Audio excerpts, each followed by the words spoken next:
Before we begin today's story, I just want to take a moment to say thank you to everyone watching. The incredible community that has grown around MrBallen is the reason these strange, dark, and mysterious stories continue to be shared. Every view, every comment, and every person who takes the time to listen means more than you probably realize.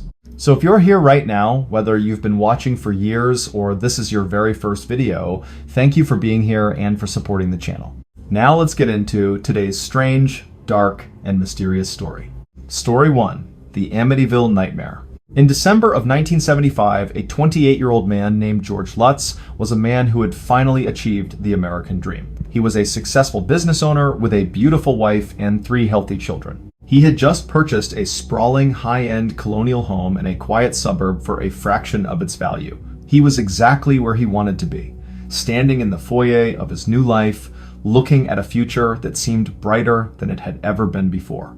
But instead of settling in for a lifetime of memories, George would suddenly gather his family in the middle of the night, leave every single possession he owned behind, and flee that house in pure terror after only 28 days. The mystery is not just what drove them out, but why a man who had sacrificed everything for this dream would choose to become a homeless fugitive in an instant, running from a shadow that no one else could see, leaving a trail of questions. Tonight, I am going to tell you 5 stories about people who encountered the strange, the dark, and the mysterious in ways they never could have prepared for. But before we get into our first case, if you could please do me a huge favor.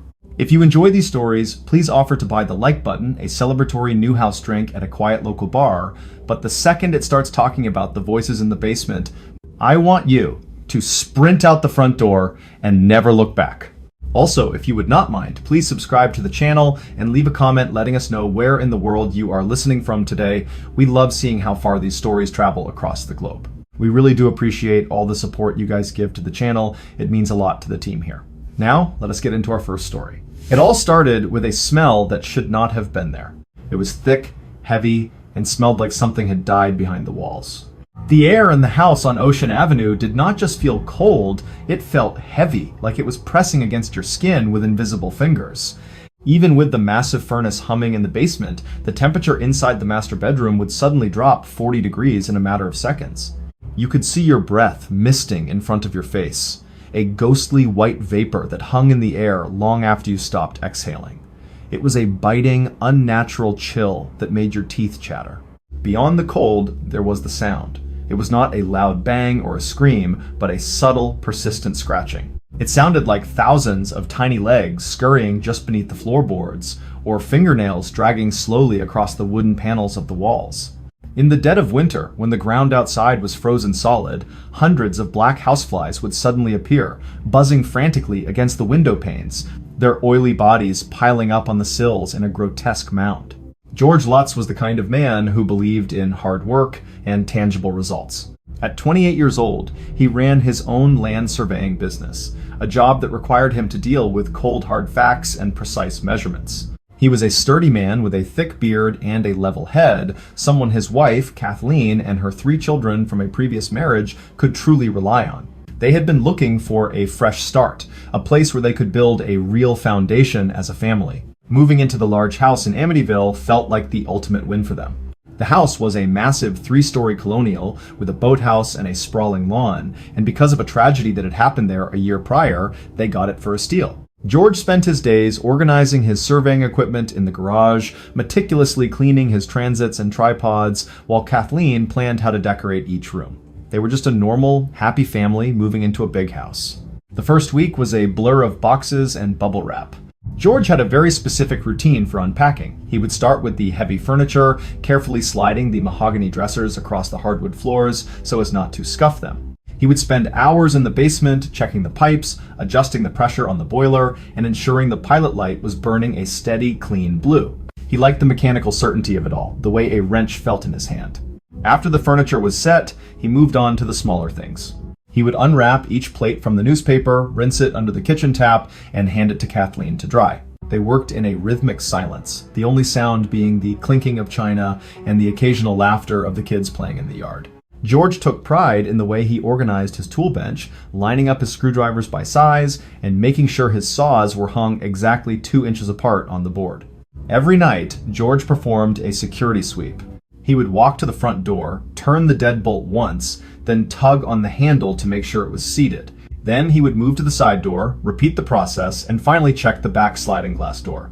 He would then walk through the living room, straightening the cushions on the sofa, and head upstairs to kiss each of the 3 children goodnight. It was a peaceful, repetitive dance that made the house feel like home. But by the second week, the rhythm started to fracture in tiny, almost unnoticeable ways.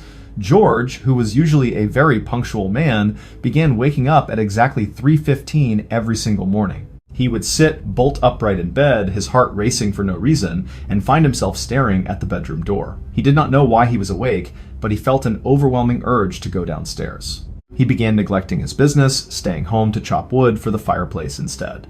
The wood chopping became an obsession. Even when the living room was sweltering, George would be out in the backyard, his axe swinging in a tireless arc, splitting logs until his hands were blistered and raw. He stopped shaving, his beard growing wild and matted. When Kathleen asked him why he was doing it, he would just stare at her with sunken, glazed eyes and say that he needed to keep the house warm. He seemed to be fading away, replaced by a shell of a man. One afternoon, George was in the living room trying to fix a loose floorboard. He had his hammer and a box of finishing nails. He placed a nail, tapped it lightly to set it, and then swung. But as the hammer came down, he felt a sudden, sharp resistance, as if the air itself had become thick like gelatin. He looked down and saw that the nail had not gone into the wood. It had bent into a perfect, tight spiral, something that should have been physically impossible for a steel nail. He picked up the nail, his fingers trembling, and realized the room had gone completely silent. The birds outside had stopped chirping, and the hum of the refrigerator in the kitchen had cut out.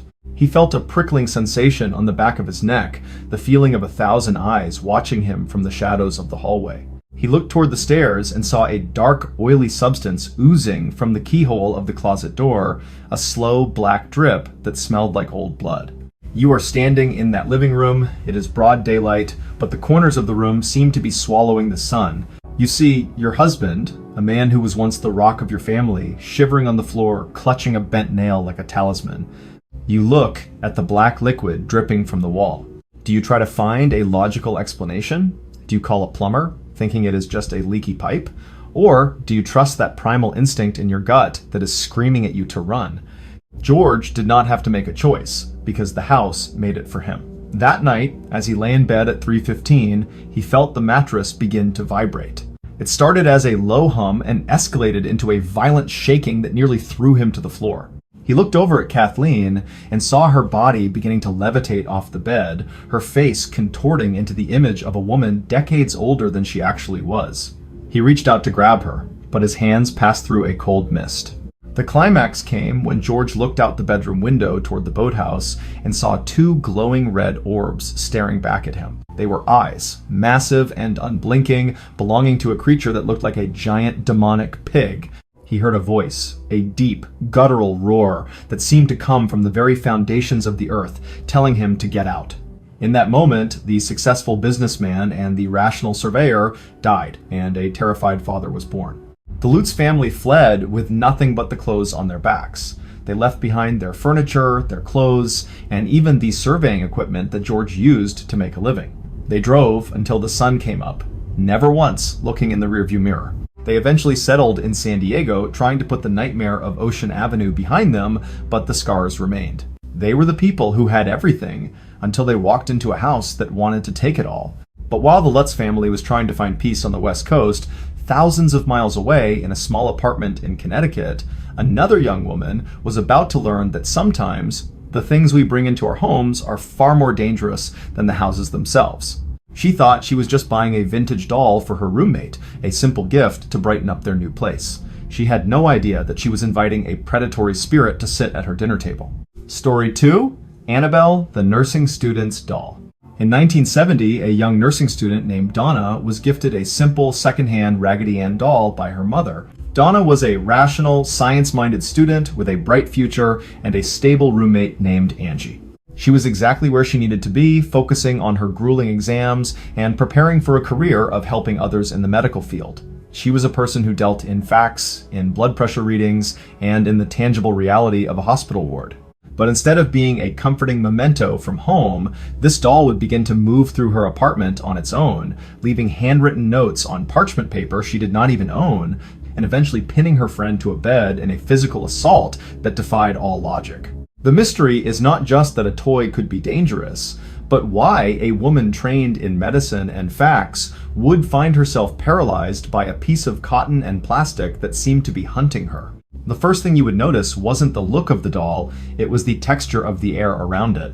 It felt static, like the feeling right before a lightning strike, where the hair on your arm stands up for no reason. When Donna touched the doll's yarn hair, it didn't feel like wool. It felt strangely oily, like it had been dipped in something organic that never quite dried. There was a faint metallic scent that hung around the fabric, the smell of an old copper penny. As the weeks went by, the sensory experience changed. Donna would come home and find the doll's porcelain-like eyes following her, though they were just stitched buttons. She would find scraps of parchment paper on the floor, the kind that feels thick and yellowed under your fingertips. When she picked them up, the texture was like dried skin, and the words written in pencil were shaky, like a child's hand had been forced to write messages asking for help or for mercy. Donna was 28 years old and lived in a small, cramped apartment with her best friend Angie, who was also a nurse. Their lives were a repetitive cycle of 12-hour shifts, cold coffee, and thick medical textbooks. They were practical women who spent their days looking at anatomy charts and learning how to save lives. They didn't believe in ghosts or magic. They believed in what they could see under a microscope or measure with a thermometer in a quiet room. Their apartment was a sanctuary of normalcy. It smelled like lavender, laundry detergent, and stale toast. There was a constant hum from the old radiator in the corner, and the sound of distant traffic from the street below. Donna loved the order of her life. She liked knowing exactly where her stethoscope was and having her scrubs laid out for the next morning. She was a woman who found comfort in the predictable, the measurable, and the entirely ordinary world around her. Every single morning before leaving for the hospital, Donna had a specific ritual. She would wake up at 6:45, put on her white nurse's shoes, and then head to the living room where the Raggedy Ann doll sat on the couch. She would pick up the doll, smooth out its red and white striped pinafore, and make sure its yarn hair wasn't tangled. She would then carry it to her bedroom and place it precisely in the center of her neatly made bed, leaning it against the pillows. She would spend a few extra seconds adjusting the doll's arms so they rested flat at its sides. She liked the way the room looked with everything in its place. Then she would walk to the kitchen, grind exactly 2 tablespoons of coffee beans, and wait for the water to boil. While the coffee steeped, she would glance at her anatomy flashcards, reciting the names of the cranial nerves to the rhythm of the ticking wall clock. It was a peaceful, mindless routine that she loved. After finishing her coffee, she would grab her bag, jiggle the front door handle 3 times to ensure it was locked, and head down the stairs. The process never changed. It was a series of small, deliberate movements that anchored her to reality. She never questioned why she did it. It was just part of the fabric of her day. The doll was just a toy, a decorative piece of cloth that sat exactly where she put it day after day, week after week, in that quiet apartment. But during the 3rd month, the mundane routine began to shift in a way that made Donna's stomach turn. One evening, she came home after a long shift and walked into her bedroom to find the doll. It wasn't leaning against the pillows where she had left it. It was lying flat on its back, with its legs crossed at the ankles and its arms folded behind its head as if it were relaxing. Donna froze, her hand still on the light switch, staring at the toy in the dim light. She tried to rationalize it. Maybe she had been tired that morning and forgotten her routine. Maybe Angie had moved it while cleaning. But then it happened again. The next day, she found the doll sitting in a chair in the kitchen. The day after that, it was kneeling on the floor in the hallway, facing the front door. There was no logical way a cloth doll could move itself across a carpeted floor, yet there it was, appearing in rooms that Donna knew for a fact were empty. The most disturbing shift was the appearance of the notes. Donna started finding small squares of parchment paper scattered around the apartment. She didn't own any parchment paper. She only had yellow legal pads and white typing paper. The notes were always written in a childish scrawl saying things like, "Help us," or "Help Lou." Lou was Angie's fiancé, and he had hated the doll from the moment he saw it. He claimed it radiated a dark, cold energy that made him sick. One night, Lou was staying over at the apartment, sleeping on the couch in the living room. He woke up in total darkness, feeling a crushing weight on his chest. It wasn't the weight of a person. It was something concentrated and heavy, like a lead pipe pressing down on his lungs. He tried to scream, but his throat felt like it was filled with dry sand. He couldn't move his arms or legs. He was completely paralyzed, staring up into the shadows of the ceiling. As he struggled to breathe, he looked down at his feet and saw the Raggedy Ann doll. It was slowly crawling up his legs, its cloth body moving with a jerky, unnatural motion. It reached his chest and stopped, its button eyes inches from his face. Lou felt a searing, white-hot pain rip across his torso. It felt like 7 distinct claws were tearing through his skin, one by one. He finally found his voice and let out a strangled cry, and suddenly the weight was gone. Donna and Angie ran into the room and found Lou clutching his chest, his face pale and dripping with sweat. When they pulled back his shirt, they saw 7 distinct claw marks, 3 vertical and 4 horizontal, as if something had tried to mark him. The scratches were bright red and hot to the touch, and even though they looked deep, they began to fade and heal right before their eyes. Within an hour, there was no sign that Lou had ever been touched at all. You are standing in that small apartment, looking at your friend who is shaking with fear. You are a nurse. You know what a physical injury looks like. You know that scratches don't just appear out of nowhere and then vanish like mist. You look at the doll sitting innocently on the floor. Do you call a psychiatrist, thinking you are all having a shared hallucination? Or do you finally admit that the laws of physics you studied so hard are being broken in your own home? Donna didn't want to believe it, but she couldn't ignore the evidence anymore. They decided to contact a medium, hoping for an answer that made sense. During a seance in the living room, the medium told them that a 7-year-old girl named Annabelle Higgins had died on the property years ago, and her spirit just wanted to be loved. Donna, feeling a wave of professional compassion, gave the spirit permission to inhabit the doll. It was the biggest mistake of her life. The activity didn't stop, it got worse. The doll became more aggressive, and the atmosphere in the apartment became so thick with dread that they couldn't breathe. That is when they called Ed and Lorraine Warren. The Warrens took one look at the situation and told Donna the truth.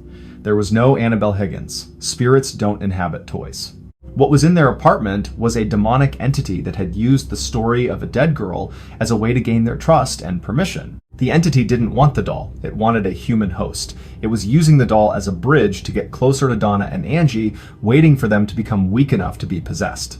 The Warrens performed an exorcism on the apartment and took the doll with them. Even on the drive home, the doll supposedly caused the Warrens' car brakes to fail multiple times, nearly killing them. It was a predatory force that refused to be contained by mere wood and glass. Today, the doll sits behind a case of consecrated glass in the Warrens Occult Museum in Connecticut.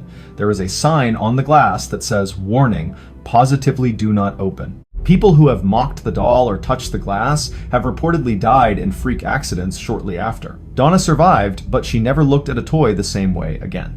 She realized that the most dangerous things in this world aren't always the things that look like monsters. But while the story of Annabelle was being locked away in a basement in New England, 7 years later and 3,000 miles away in North London, a different kind of nightmare was beginning. It started with a knocking on the walls of a small council house on Green Street. It wasn't a doll this time, but a voice. A deep, raspy voice coming from the throat of an 11-year-old girl who didn't even know she was speaking. The world was about to meet the Enfield Poltergeist. Story 3, The Enfield Poltergeist. In the autumn of 1977, an 11-year-old girl named Janet Hodgson was living a completely ordinary life in a small council house in North London. She was a playful, energetic child who loved her siblings and did her best to help her single mother, Peggy, keep their cramped home in order. She was exactly where a young girl should be, playing in the backyard and worrying about her schoolwork in a neighborhood where nothing ever happened. But instead of growing up in peace, Janet would suddenly find herself being tossed across her bedroom by invisible hands, levitating in midair in front of witnesses, and speaking in a deep, gravelly voice that belonged to a 72-year-old man who had died in their living room years before. The mystery is not just how these things happened, but why a young girl's body would become a vessel for a man who refused to stay buried in the cold English dirt. It didn't sound like a person knocking on a door. It was a heavy, rhythmic thud that seemed to vibrate from inside the very bricks of the house on Green Street. When you pressed your ear against the floral wallpaper, you didn't just hear the sound, you felt it in your teeth. It was a dull, persistent hammering that moved from the floor to the ceiling in a matter of seconds, as if something with massive, invisible fists was trying to punch its way into our reality. The air in the house smelled of damp wool and old tea leaves, a typical scent for a London suburb in November. But when the knocking started, the smell would shift. A sudden, sharp odor of ozone and sulfur would fill the hallway, making your eyes water and your throat tighten. It was the kind of smell that signaled a storm was coming, but the sky outside was clear and the wind was still. It was a sensory warning that the rules of the world were about to change. Peggy Hodgson was a 46-year-old mother of 4 who was just trying to keep her head above water. After her husband left, her entire world revolved around her children, Margaret, Janet, Johnny, and Billy. She was a woman of habit and resilience, someone who believed in hard work and maintaining a stiff upper lip. She spent her days managing a tight budget and ensuring her children were fed, clothed, and ready for school each morning without any complaints. Their house at 284 Green Street was small and lived in, filled with the sounds of children bickering and the constant hum of a neighborhood that never really slept. Peggy found comfort in the predictable chaos of motherhood. She liked the way the linoleum floor felt under her feet in the kitchen and the sound of the evening news on the television. She was a woman who didn't have time for ghost stories because she was too busy living in the real world. Every evening at 7:30, Peggy began the long process of getting the 4 children ready for bed. It was a tactical operation that required precision. She would start by heating water on the stove for their baths, the steam filling the small kitchen and fogging up the windows. She would lay out 4 sets of pajamas, making sure each one was clean and free of holes. She took pride in these small acts of care, the quiet evidence of a mother who truly loved her kids. Once the children were bathed, she would shepherd them upstairs. She would walk into Janet and Margaret's room, smoothing down the heavy wool blankets and tucking the corners in tight, just the way her own mother had done for her. She would spend a few minutes listening to them talk about their day, their voices becoming soft and drowsy as the house cooled down. It was her favorite time of the day, a moment of genuine peace after the frantic energy of the afternoon. After the girls were tucked in, Peggy would move to the boys' room and repeat the process. Then, she would head back downstairs to the kitchen. She would turn off the burner, wipe down the counter with a yellow cloth, and prepare a single cup of tea for herself. She would sit at the small wooden table, staring out at the dark street, and listen to the house settle. The floorboards would creak, the pipes would clank, and the clock on the wall would tick away the hours. She would finish her tea, wash the cup, and set it upside down on the drying rack. Then, she would perform her final sweep. She checked the lock on the front door, feeling the cold metal of the key against her thumb. She checked the back door, ensuring the latch was secure. Finally, she would turn off the lights one by one, moving through the shadows with the confidence of someone who knew every inch of her home. It was a perfect, mundane, and safe routine. But on the night of August 31st, that safety evaporated in an instant. Peggy was in the girls' bedroom, about to turn out the light, when she heard a heavy shuffling sound coming from the corner. She looked over and saw a heavy chest of drawers begin to slide across the floor toward the door. It wasn't a slow tilt or a vibration from a passing truck. It was a deliberate, powerful movement, as if a grown man was pushing it with all his might across the rug. Peggy froze, her hand still on the light switch. She thought it was a prank, that maybe one of the boys was hiding behind the furniture. But when she walked over and pushed the dresser back, she felt a massive resistance, like she was fighting against a physical wall of energy. As soon as she let go, the dresser slid out again, blocking the exit. Her heart began to pound in her chest, a frantic, uneven rhythm that made her dizzy. The house was no longer hers. In the days that followed, the activity escalated into pure chaos. Legos and marbles would fly through the air, hitting visitors with impossible accuracy. Janet started experiencing violent fits, where her body would go rigid and she would be launched off her bed like a rag doll. On several occasions, neighbors and even a female police officer watched in total disbelief as a kitchen chair levitated several inches off the floor and stayed there for several minutes. The most terrifying change, however, was in Janet's voice. This little girl, who usually spoke with a high-pitched, childish tone, began to speak in a voice that was deep, gravelly, and ancient.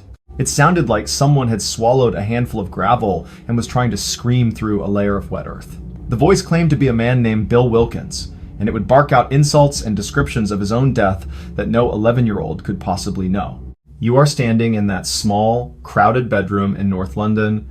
You are Peggy Hodgson, and you are watching your daughter Janet being pinned against the ceiling by something you cannot see. Her eyes are rolled back in her head, and she is growling in a voice that isn't hers. The police have been here, the newspapers have been here, and they all tell you the same thing. They have no idea how to help you. Do you leave your only home and become a refugee?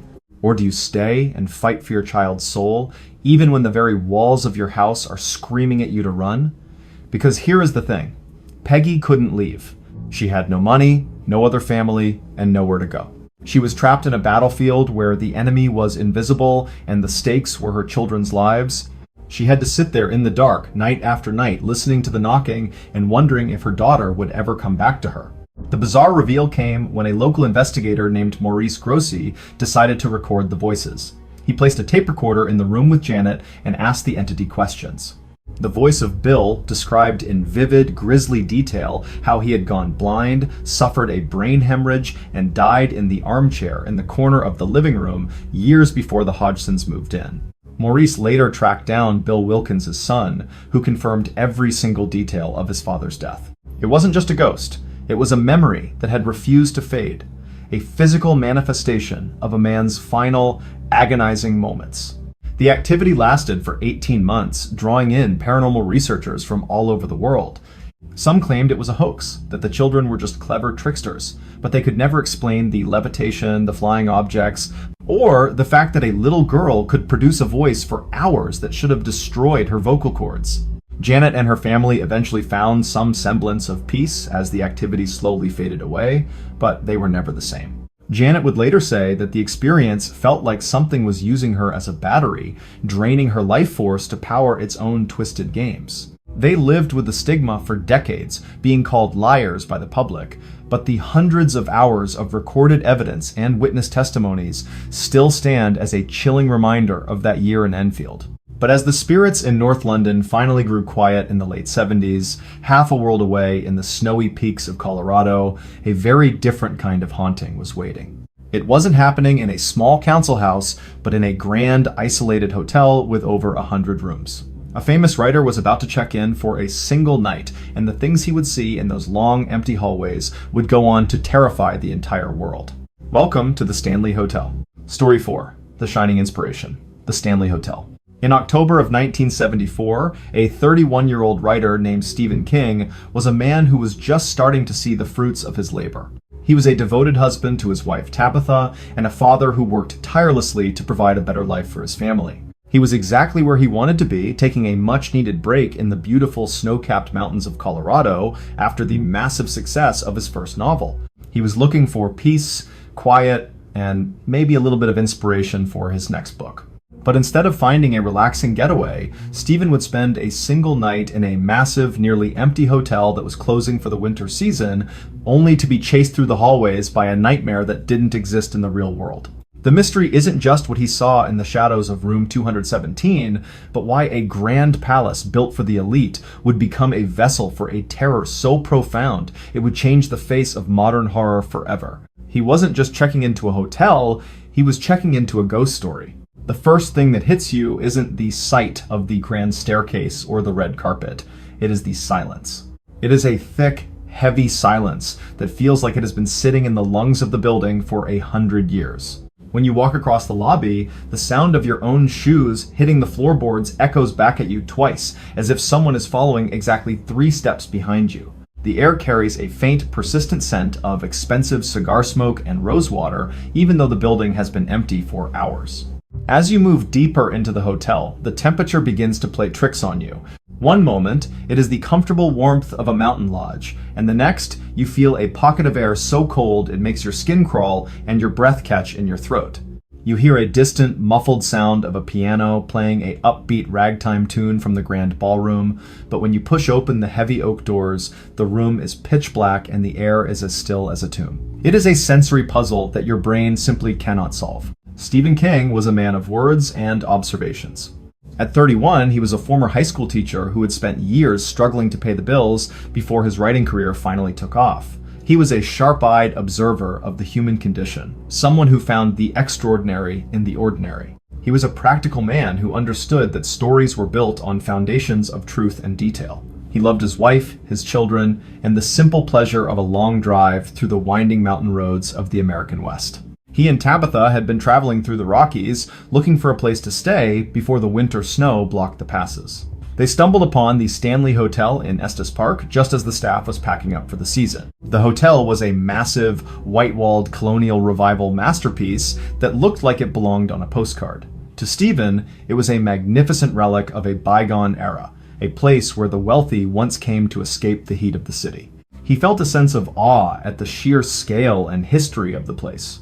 The check-in process was a slow, deliberate affair that felt more like a ceremony than a business transaction. Because they were the only guests staying that night, the lone clerk behind the desk took his time. He meticulously recorded their names in a heavy, leather-bound ledger, the scratching of his fountain pen, the only sound in the massive lobby. He reached back and grabbed a heavy brass key from a wooden cubby, the metal clinking softly as he handed it to Stephen. The key felt cold and surprisingly heavy in his palm. Stephen and Tabitha began the long walk to their room on the second floor. The hotel had 142 rooms, and as they walked down the endless corridor, they saw that every single door was shut tight. The carpet under their feet was a deep blood-red color with intricate floral patterns that seemed to swirl in the dim light of the wall sconces. Stephen found himself counting his steps, a rhythmic thud-thud-thud that seemed to grow louder with every passing second. He noticed the way the shadows stretched. Once they reached room 217, Stephen went through his usual travel routine. He placed their suitcases on the wooden luggage rack, the latches clicking open with a sharp metallic sound. He walked over to the window and pushed aside the heavy velvet curtains, looking out at the dark silhouette of the mountains against the starlit sky. He tested the bed, pushing down on the mattress to feel the springiness of the wool. He unpacked his toiletries, lining up his razor, his comb, and his toothbrush on the marble sink. He liked the order of it. He liked knowing where everything was. He spent a few minutes exploring the room, opening the closet doors and checking the dresser drawers, finding nothing but the faint scent of cedar and old dust. It was a perfectly normal, high-end hotel room, yet he couldn't shake the feeling that he was being watched. He sat down at the small desk, pulled out a notepad, and wrote down a few thoughts about the silence of the hallways. He was trying to anchor himself in the reality of the moment, but the air felt too still. But as the night wore on, the mundane comfort of the room began to shift. Stephen decided to go down to the hotel bar for a drink, while Tabitha stayed in the room to read. When he arrived at the bar, he found it completely empty except for a single bartender named Grady. The man was dressed in a crisp white shirt and a black vest, polishing a glass with a white cloth. The movement was slow and repetitive, a circular motion that seemed to go on for far too long. Grady didn't say much, but he watched Stephen with a strange, knowing look. Stephen ordered a drink and sat in the corner, looking out at the empty lounge. He noticed that the furniture was all covered in white sheets for the winter, making the room look like it was filled with rows of ghosts. He heard a sound from the floor above, a rhythmic thumping like a ball being bounced against a wall. It was a sharp, percussive sound. Clap, clap, clap. He knew there were no other guests and certainly no children in the hotel that night. The logic of the building was starting to unravel, and he felt a cold dread. He finished his drink and headed back up to room 217. As he walked past the heavy fire hose coiled inside its glass case in the hallway, he stopped. He looked at the hose, and for a split second, it didn't look like a piece of equipment. It looked like a massive, coiled serpent, ready to strike. He blinked, and it was just a hose again. He hurried back to his room, his heart hammering against his ribs. He fell into a fitful sleep, but the nightmare that followed was more vivid than anything he had ever experienced. In his dream, he saw his 3-year-old son, Joe, running down the long, red-carpeted hallways of the Stanley. Joe was looking over his shoulder, his face twisted in pure terror. He was being chased by a heavy, brass-headed fire hose that was snapping at his heels like a living thing. Stephen could feel his own legs heavy as lead, unable to move, unable to help his son. He could hear Joe's frantic breathing and the slapping of his small feet on the carpet. The dream was so real he could smell the dust and the old wax of the hotel. He woke up with a start, bolt upright in bed, drenched in sweat. His heart wasn't just beating, it was thumping in his throat like a trapped bird. His hands were shaking so hard he had to clench them into fists. He looked around the room, expecting to see the fire hose at the foot of his bed. The air was freezing, and he realized he was gasping for breath, his lungs burning. He felt a physical weight on his chest, as if someone was sitting on him, preventing him from moving. He stayed paralyzed in the dark for what felt like hours. You are sitting in that grand, empty hotel in the middle of a Colorado winter. You have 141 empty rooms surrounding you. You've heard the piano playing and the children laughing, and you've seen the fire hose move. You're one of the most successful writers in the world, and you know that your mind is your greatest tool. Do you tell yourself it is just a dream brought on by the thin mountain air? Do you ignore the feeling of being hunted and stay until morning to get your money's worth? Or do you wake up your wife, grab your bags, and drive down that winding mountain road in the middle of the night, knowing that some places are not meant for the living? Because here is the thing. Stephen King didn't leave immediately, but he didn't sleep again that night. He sat in a chair by the window, watching the sun come up over the peaks. He realized that the Stanley Hotel wasn't just a building, it was a character. It was a living, breathing entity that fed on the memories of those who had stayed there before. The bizarre reveal came years later when the history of the hotel was more widely known. In 1911, a massive explosion had occurred in room 217 when a chambermaid named Elizabeth Wilson entered with a candle, unaware of a gas leak. The floor collapsed beneath her, and she fell into the dining room below. She survived, but she spent the rest of her life working at the hotel. Many believe it is her spirit that still haunts that room, neatly folding the clothes of guests and tidying up the space when they are gone. Stephen King left the Stanley Hotel the next morning with the entire plot of The Shining mapped out in his head. The hotel had given him exactly what he asked for: inspiration. But it came at a price. He had seen the darkness that lives in the corners of grand, empty spaces. The Stanley became world famous because of his book, and today it is considered one of the most haunted places in America. Guests still report seeing the ghosts of F.O. Stanley and his wife, Flora, wandering the grounds, forever bound to their mountain palace. The Stanley Hotel proved that a location can hold on to the energy of the past, becoming a trap for those who wander in at the wrong time. But while the ghosts of Colorado are tied to a beautiful building, there is a place on the other side of the world where the ghosts are tied to the earth itself.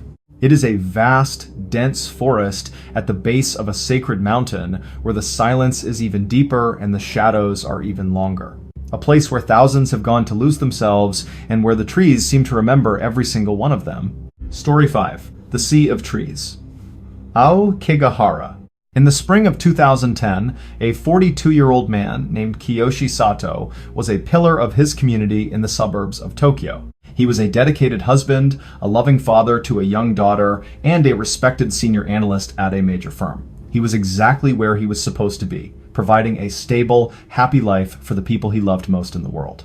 He was a man with a solid future, a clear path, and a family that adored him more than anything else. But instead of returning home for his daughter's 7th birthday dinner, Kiyoshi would board a bus heading away from the city, buy a single roll of yellow plastic tape, and walk into the dense shadows of the Aokigahara forest. The mystery is not just why he left, but why a man with a return ticket in his pocket would choose to tie himself to a tree and wait for the forest to swallow him whole. He was chasing a silence that no one in the bright lights of Tokyo could hear. The ground under your feet in Aokigahara is not solid earth. It is volcanic rock, porous and brittle, covered in a carpet of moss so thick it feels like walking on a damp sponge. When you step, there is no crunch of leaves, no snap of twigs, and no sound of shifting soil. The forest is a giant, natural, soundproof room. There are no birds singing in the canopy. There are no insects buzzing near the ground. The air is perfectly still, smelling of wet earth and something ancient. It is the scent of a cellar that has not been opened in 1,000 years, a mix of rot and mineral that hangs in the back of your throat. It is a silence so profound it starts to ring in your ears, a high-pitched hum of absolute nothingness that makes your own heartbeat sound like a drum. The trees are so packed together that the wind cannot penetrate the interior, leaving the atmosphere heavy and stagnant. It is a sensory void that feels like it is physically pressing against you. Kiyoshi was a man of extreme precision and habit. He lived in a neat apartment in the Setegai Ward with his wife Hana and their daughter Akari. He wore a crisp white shirt every single day, ironed by Hana with such care that there was not a single wrinkle on the collar or the cuffs. He carried a leather briefcase that he had owned for 15 years, its edges worn smooth by the thousands of times he had gripped the handle. He was a man who found deep comfort in the rhythm. He loved the way the morning sun hit the balcony while he drank his green tea, and the sound of Akari's laughter as she practiced her piano lessons in the evening. He was the kind of father who remembered every milestone, and the kind of husband who never forgot an anniversary. To everyone who knew him, Kiyoshi was the definition of stability. He was a man who dealt in facts, in logic, and in the predictable flow of a life well lived in the heart of one of the busiest cities on Earth. Every single morning for the last 20 years, the alarm would go off at exactly 6:15. Kiyoshi would stretch, his joints making a soft popping sound in the quiet room. He would walk to the kitchen where the kettle was already beginning to whistle. He would pour the hot water over the tea leaves, watching them slowly unfurl in the ceramic pot. Then he would begin the long commute. He walked to the station, his shoes clicking on the pavement, with a steady, metronomic beat. He would stand on the platform at exactly the same spot, right next to the third pillar from the stairs, waiting for the 7:12 train. He would find a seat in the fourth car and spend the next 45 minutes watching the city blur past the window. He saw the same buildings, the same neon signs, and the same gray sky day after day. He would open his newspaper, folding it into a narrow strip so as not to bother the passengers sitting next to him on the crowded commute. He read the financial news, his eyes tracking the columns of numbers with a practiced ease that came from decades of analysis. When he reached his stop, he would stand up, adjust his tie, and walk into the sea of black-suited office workers. He spent 10 hours a day in a small cubicle, his fingers dancing over a keyboard, the clicking of the keys blending with the low hum of the air conditioning. It was a life built on thousands of small, repetitive actions that never changed. At lunch, he would go to the same ramen shop around the corner. He would order the miso ramen with an extra egg sitting at the small wooden counter. He liked the steam that rose from the bowl, the way it fogged up his glasses for a moment of brief privacy. He would eat slowly, savoring the salty broth and the chewy noodles. He would then walk back to the office, stopping at a vending machine to buy a can of black coffee. The metal can felt hot in his hand, a small comfort. He would finish the coffee in 3 large gulps, toss the can into the recycling bin, and go back to his spreadsheets until the sun went down. In the evenings, he would take the same train back. He would watch the lights of the city flicker on, a vast ocean of electricity stretching toward the horizon. He would walk through the front door of his apartment at 7:30, kick off his shoes, and feel the soft tatami mats under his socks. It was a mountain of normalcy that felt solid. But on that Tuesday in April, the clock did not matter anymore. Kiyoshi did not go to the ramen shop for lunch. Instead, he went to a hardware store and stood in the aisle staring at a wall of plastic tape. He chose a roll of bright yellow tape, the kind used by construction workers to mark off a dangerous site. The plastic felt thin and cheap in his hand, a sharp contrast to the high-quality leather of his briefcase. He paid with exact change and tucked the roll into his bag.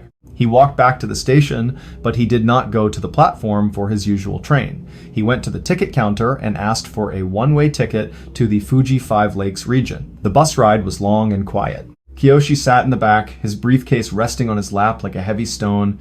He watched the urban sprawl fade away, replaced by the dark, jagged silhouette of the mountains. He noticed a small sign at a bus stop near the entrance of the forest that told him not to suffer. The sign said that his life was a precious gift from his parents and asked him to think about his family. Kiyoshi stared at the words until the bus pulled away, his breath hitching in his chest for the first time in years. He felt a strange, cold tingling in his fingertips, the first sign that the world he knew was beginning to slip away into the shadows of the trees. He stepped off the bus and walked toward the tree line, leaving the sound of the engine behind him in the dust. As soon as he crossed the threshold into the forest, the temperature dropped 5 degrees. The light became a pale, sickly green as it filtered through the dense canopy of hemlock and cedar. He reached into his bag, pulled out the yellow tape, and tied the end of it to a gnarled root near the path. As he walked deeper into the forest, the tape unspooled behind him, a thin, fragile umbilical cord connecting him to the world of the living. His heart was slamming against his ribs. He felt the porous volcanic rock give way under his feet, making every step feel like he was walking on a grave. He tried to check his compass, but the needle was spinning in frantic, useless circles. The iron deposits in the rock were interfering with the magnetic field, leaving him completely blind to direction. He looked back, but the yellow tape had already disappeared into the thick fog that was rolling in from the mountain. He felt a sudden, overwhelming sense of being watched. Not by a person, but by the trees themselves. Their twisted, moss-covered branches looked like reaching arms, and their trunks seemed to shift and move in his peripheral vision every time he turned his head. His throat was dry, and every time he tried to swallow, it felt like his neck was being squeezed by invisible hands. He was alone in a place where the living were not meant to go, and the silence was beginning to scream in his ears, louder than any city noise. You are standing there, miles from the nearest road, surrounded by a silence that feels like it has actual physical weight. You have the roll of tape in your hand, but you have run out of line. You look back, and the fog has swallowed the path you took, leaving you stranded in a green maze.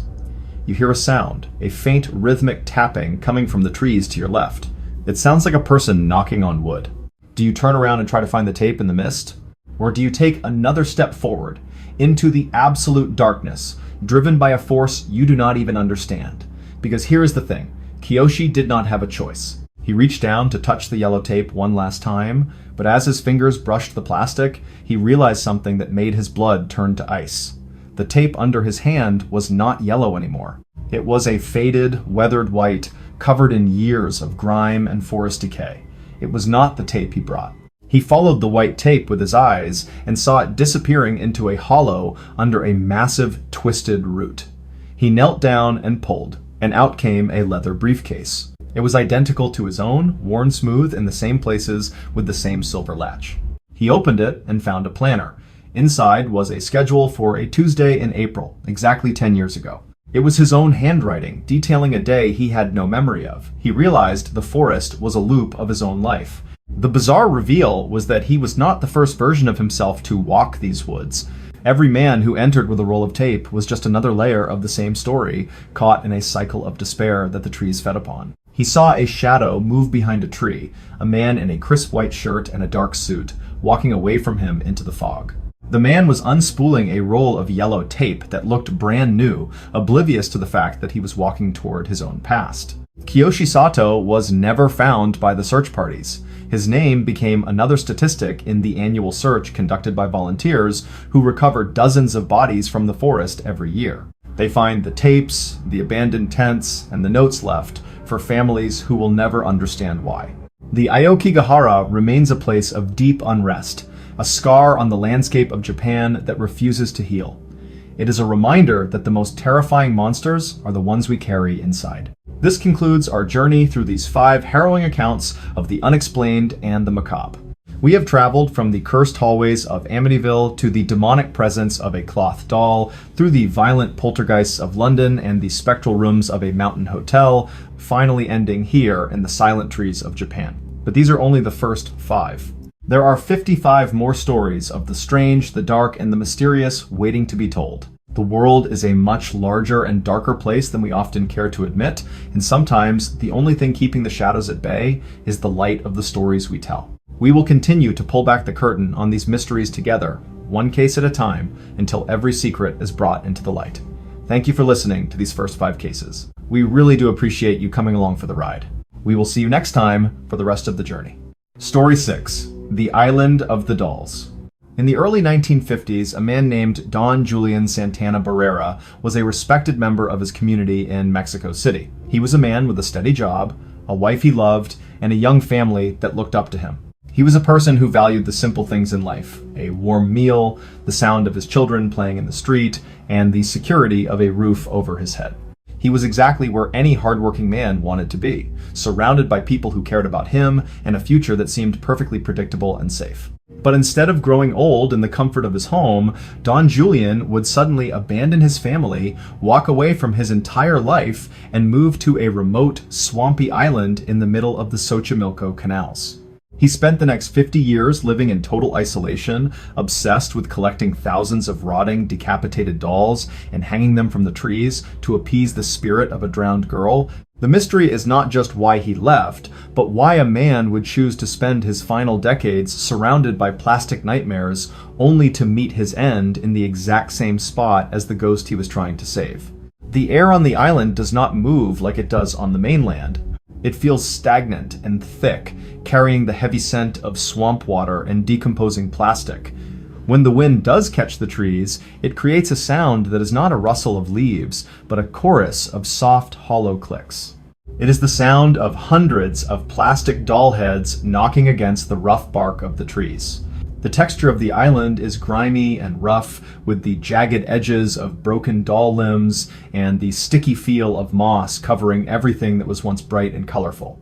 As you walk through the dense brush, the sunlight struggles to reach the ground, filtered through a canopy of hanging figures. You smell the iron of the muddy water and the faint, sweet rot of the tropical plants. Every time you move a branch, you feel a light layer of dust and cobwebs settle on your skin. You hear the distant splash of a fish in the canal, but other than that, the silence is overwhelming. It is the kind of quiet that makes you feel like the empty, unblinking eyes of 1,000 dolls are focusing specifically on the back of your neck as you pass by. Don Julian was a man who appreciated order and tradition before he moved to the canals.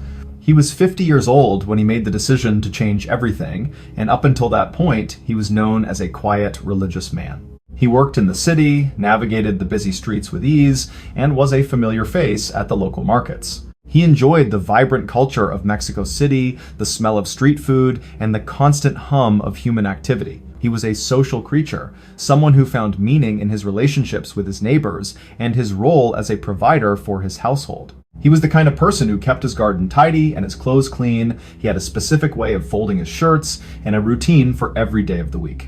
People described him as someone who was deeply spiritual, perhaps a bit eccentric in his devotion, but fundamentally grounded in the reality of his life. He was not a man who sought out darkness or mystery. He was an anchor for his family, a man whose presence was a constant, comforting weight in their lives. He was perfectly normal, right up until the day he encountered the tragedy that would break his mind. After he moved to the island, Don Julian's life became a repetitive cycle of labor and ritual that would continue for 5 decades. Every single morning, he would wake up at sunrise in his small, hand-built hut. He would walk to the edge of the water, kneel down on the muddy bank, and perform a short prayer. Then, he would begin his primary task. He would walk to the canal and scan the surface of the dark, murky water for hours. He was looking for dolls. He believed that the current of the canal would bring him the offerings he needed to keep the island safe. When he spotted a doll floating in the reeds, he would reach out with a long wooden pole that he had carved himself. He would snag the doll, sometimes just a head or a torso, and pull it slowly toward the bank. He would lift the dripping plastic from the water, the mud and silt staining his hands. He didn't clean them with soap or water. He believed the dolls needed to retain their original state. He would lay the doll on a flat rock to dry in the sun, watching as the water evaporated from the cracked plastic surfaces. It was a slow, meditative process that he never rushed. Once the doll was dry, Julian would find a piece of discarded wire or a length of sturdy twine.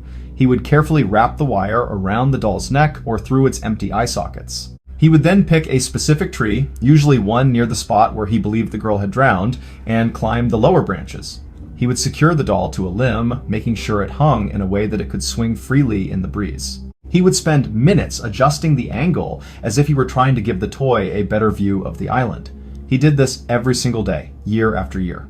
He didn't just find them in the water. He would take his old rickety boat and paddle for miles to the trash heaps of the city. He would dig through mounds of garbage, ignoring the stench and the flies, looking for the discarded remains of toys. He would fill his boat with armless torsos, eyeless heads, and matted hair. He would then paddle all the way back to his island, the weight of the plastic making the boat sit low in the water. He treated these broken items with more respect than he treated his own belongings. They were his only companions, his only purpose. By the early 1990s, the shift in the atmosphere of the island was undeniable. The sheer number of dolls had reached the thousands, and they were no longer just hanging from the trees. They were nailed to the walls of his hut and piled in corners. The subtle shift happened when Julian started talking to them. He didn't just whisper, he held long, intense conversations with the plastic figures.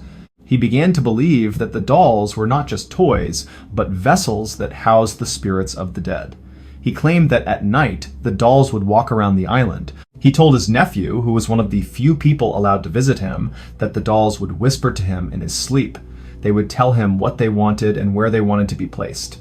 He started to see patterns in their empty eyes, convinced that they were watching the canal for the ghost of the little girl. The island had become a living, breathing entity of plastic and rot. The once religious man had replaced his traditional faith with a dark, obsessive guardianship over a realm of the discarded. He was no longer just a man living on an island. He was a warden of a nightmare. One evening, you are Julian's nephew, Anastasio. You've brought your uncle some supplies, a few groceries, and some fresh water. The sun is setting, casting long, distorted shadows of the hanging dolls across the muddy ground. Your uncle is standing by the water, his back to you, staring at the exact spot where he found the drowned girl 50 years ago. He is trembling, his hands clenching and unclenching at his sides. He turns to you with wide, frantic eyes and tells you that the girl is calling him. He says she is lonely and that the dolls are no longer enough to keep her happy. You look around at the thousands of rotting faces surrounding you. The wind picks up and the clicking sound of the plastic heads becomes deafening.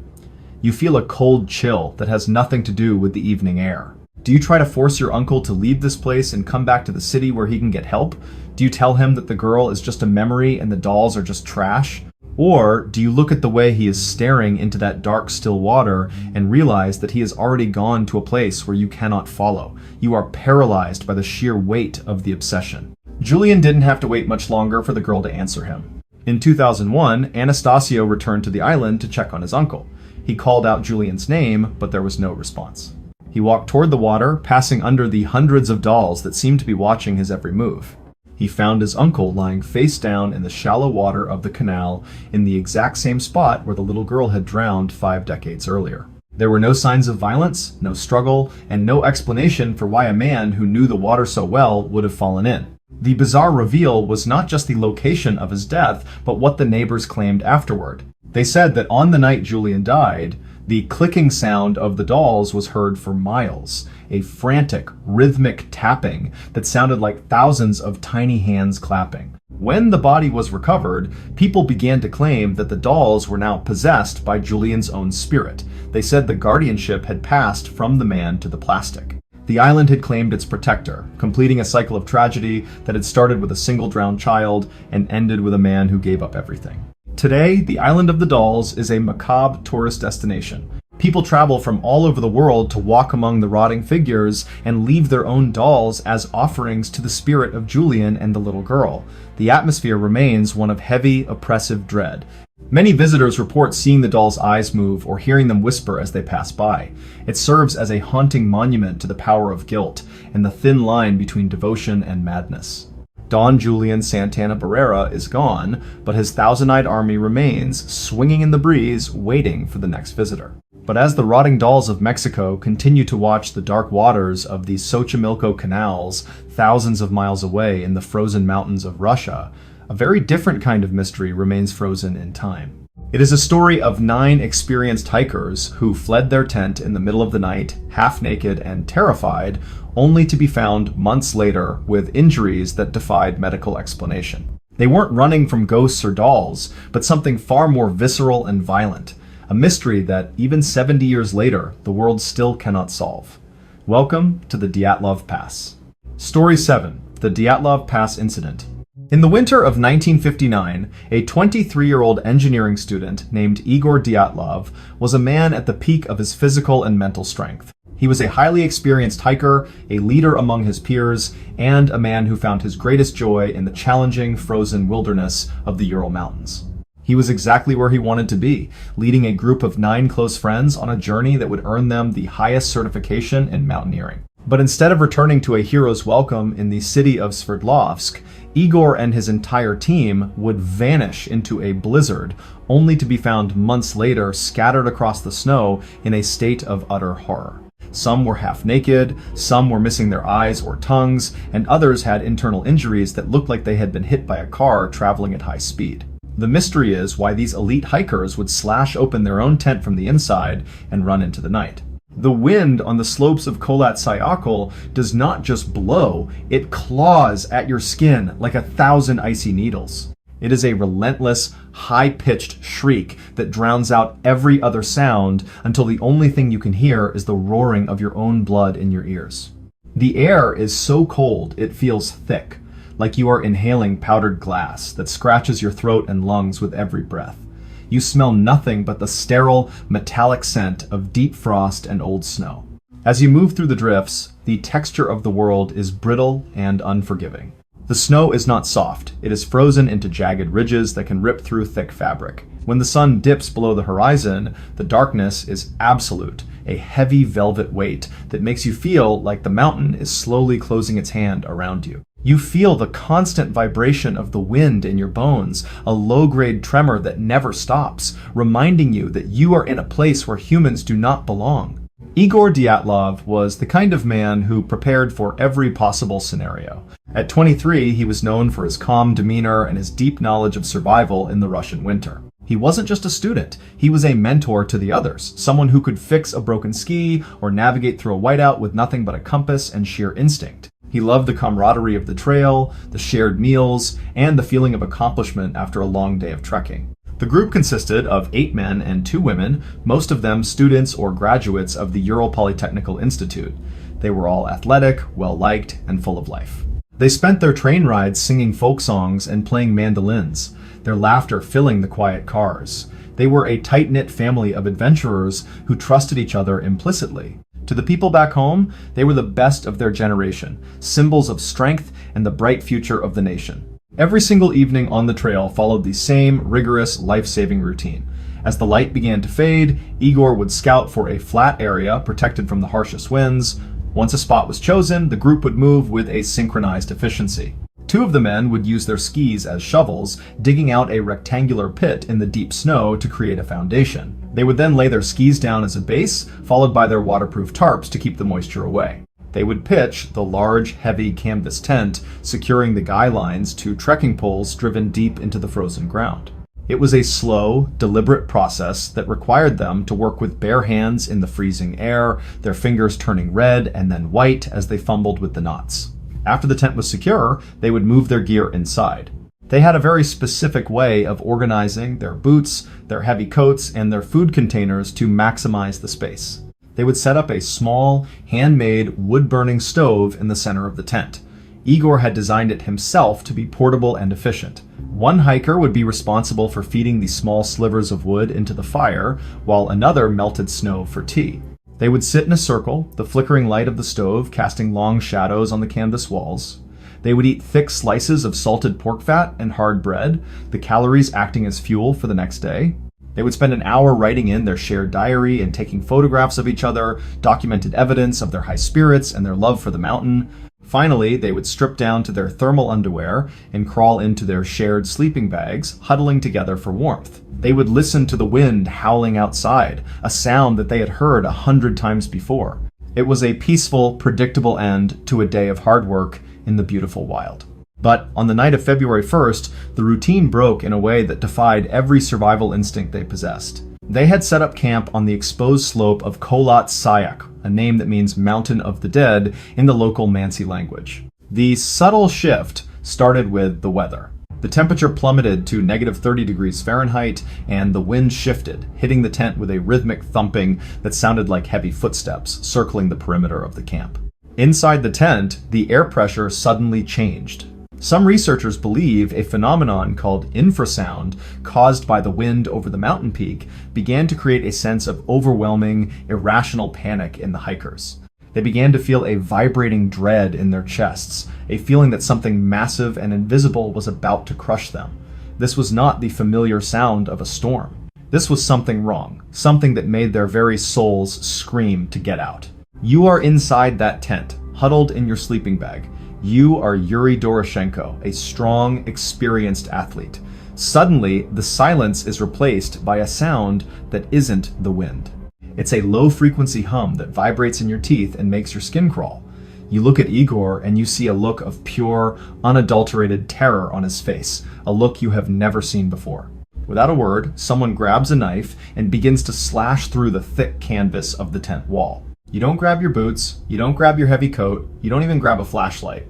You just burst through the jagged hole in the tent and run. You are running into a -30-degree blizzard in nothing but your socks and thermal underwear. The snow is waist deep and the wind is trying to knock you flat, but you keep going. Do you stop and realize that you are running towards certain death? Or is the thing behind you in the tent so much worse than the cold? Igor and his group ran nearly a mile down the slope toward the forest line. They gathered under a large cedar tree and tried to start a fire, their hands so frozen they couldn't even feel the flames burning their skin. 2 of them died there from hypothermia. Igor and 2 others tried to crawl back to the tent, their bodies eventually giving out and freezing in the snow. They were found weeks later, but the most horrifying discoveries were made months later when the snow melted. The bizarre reveal was the nature of the remaining hikers' injuries. 4 of them were found in a ravine, and their bodies told a story of extreme violence. Thibaut Brignoles had a fractured skull that looked like it had been caused by a massive blow. Lyudmila Dubinina and Semyon Zolotaryov had their ribs crushed with a force that doctors said could only be compared to a high-speed car crash. Yet, there were no external bruises or soft tissue damage to explain the broken bones. Even more disturbing, Dubinina was missing her tongue and her eyes, and her body was found in a position that suggested she had been screaming. The searchers also noticed that the hiker's skin had turned a strange orange-tanned color, and their hair had turned gray. When their clothing was tested, it showed high levels of radioactive contamination. The Soviet government abruptly closed the case, listing the cause of death as a compelling natural force and sealing the files. For decades, theories ranged from secret military tests and Yeti attacks to local tribesmen and alien encounters. In 2020, a new study suggested a rare type of slab avalanche might have been responsible, but it failed to explain the radiation or the missing tongue. The Dyatlov Pass remains a place of profound sorrow and unanswered questions. It is a monument to a night where the rules of the world broke, and 9 brave people were consumed by a mountain. The hikers of the Ural Mountains were lost to a force that left no footprints and no explanations. But as the snows of Russia continue to guard their secrets thousands of miles away in the humid, tropical air of Key West, Florida, a different kind of mystery is being guarded behind a glass case. It's not a mountain or a storm this time, but a small, straw-filled doll in a sailor suit. A doll that, according to everyone who has ever met it, is very much alive. Welcome to the home of Robert. Story 8. Robert the Doll. In the spring of 1904, a 4-year-old boy named Robert Eugene Otto was a child of immense privilege in the sun-drenched streets of Key West, Florida. He was a bright, imaginative boy with a wealthy family and a beautiful Victorian home known as the Artist House. He was exactly where any child would want to be, surrounded by love and a future of luxury. He was a normal boy in a normal world, enjoying the warm ocean breeze and the safety of his nursery. But instead of outgrowing his childhood toys, Eugene would become enslaved to a life-sized, straw-filled doll that was gifted to him by a mistreated servant. He would spend the next 7 decades talking to this doll, building it its own room in the attic, and blaming it for the terrifying events that tore his household apart. The mystery is not just why a grown man would fear a toy, but why that toy continues to terrorize anyone who dares to look at it without permission. The air in the attic of the house on Eaton Street does not smell like the salty ocean outside. It smells like old cedar, stagnant dust, and the faint, sweet scent of rotting peppermint. Jew. When you sit in the small wooden chair near the window, you feel a prickling sensation on the back of your neck that has nothing to do with the heat. You hear a sound that isn't the wind, but a low, wet giggle that seems to come from a small 3-foot-tall figure sitting on a rocking chair. The texture of the doll's skin is not smooth plastic, but a rough, porous burlap that feels strangely warm to the touch, as if there is a pulse beneath the straw. Its eyes are not painted on, but are 2 black, unblinking beads that seem to change color from a dull coal to a glowing amber in the dim light.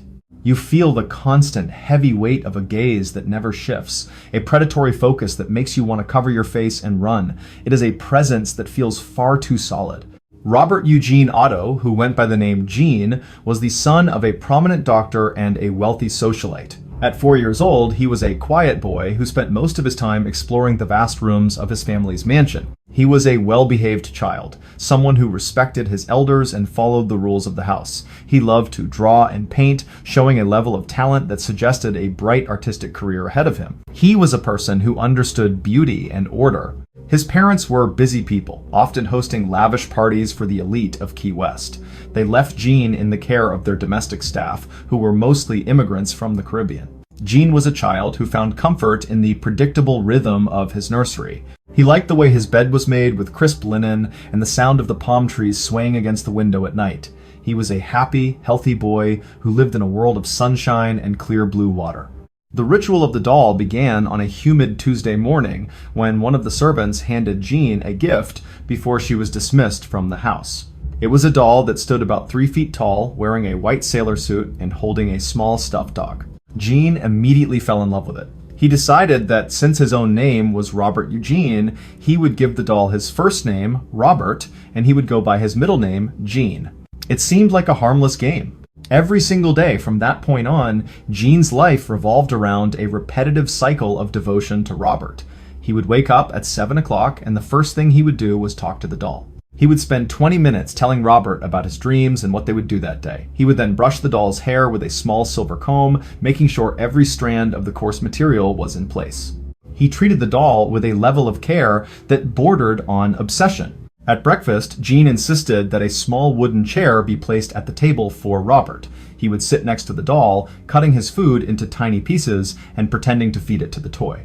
He would wait for the doll to finish its imaginary meal before he would take a single bite of his own. His parents watched this with a mix of amusement and concern, but they figured it was just an overactive imagination of a lonely child.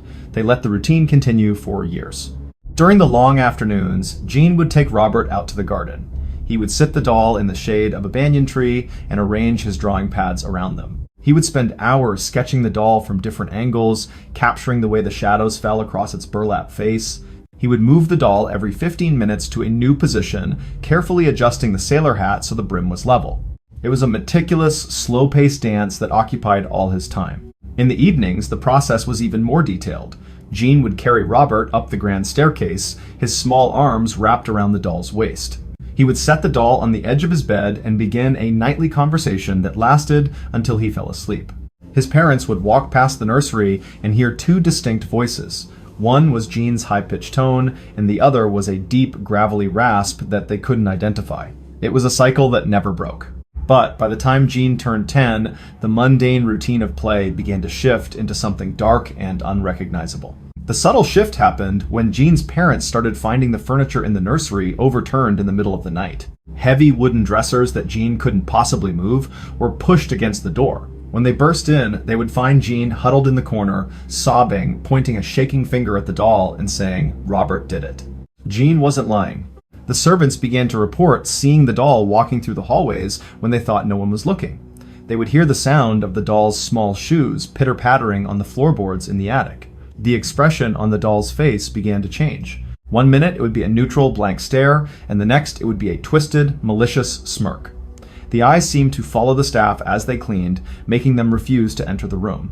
The shift became even more pronounced as Gene reached adulthood. Most men leave their toys behind, but Gene couldn't. He went to Paris to study art, and he took Robert with him. He returned to Key West as a successful artist, married a woman named Anne, and moved back into the artist house. But he didn't move Anne into the master bedroom. He moved Robert into the best room in the house, a room with a window overlooking the street, and he built a small turret for it. He spent his days in that turret, painting and talking to the doll, while his wife lived in terror in the rooms below. The mundane act of living was now a secondary concern to the needs of the doll. Gene would set a place for Robert at every dinner, and he would fly into a violent rage if Anne tried to move the doll. The house became a prison of silence and fear, centered around a 3-foot-tall figure in a white sailor suit that seemed to be growing more powerful. You are standing in the hallway of the artist house in the middle of the night in 1960.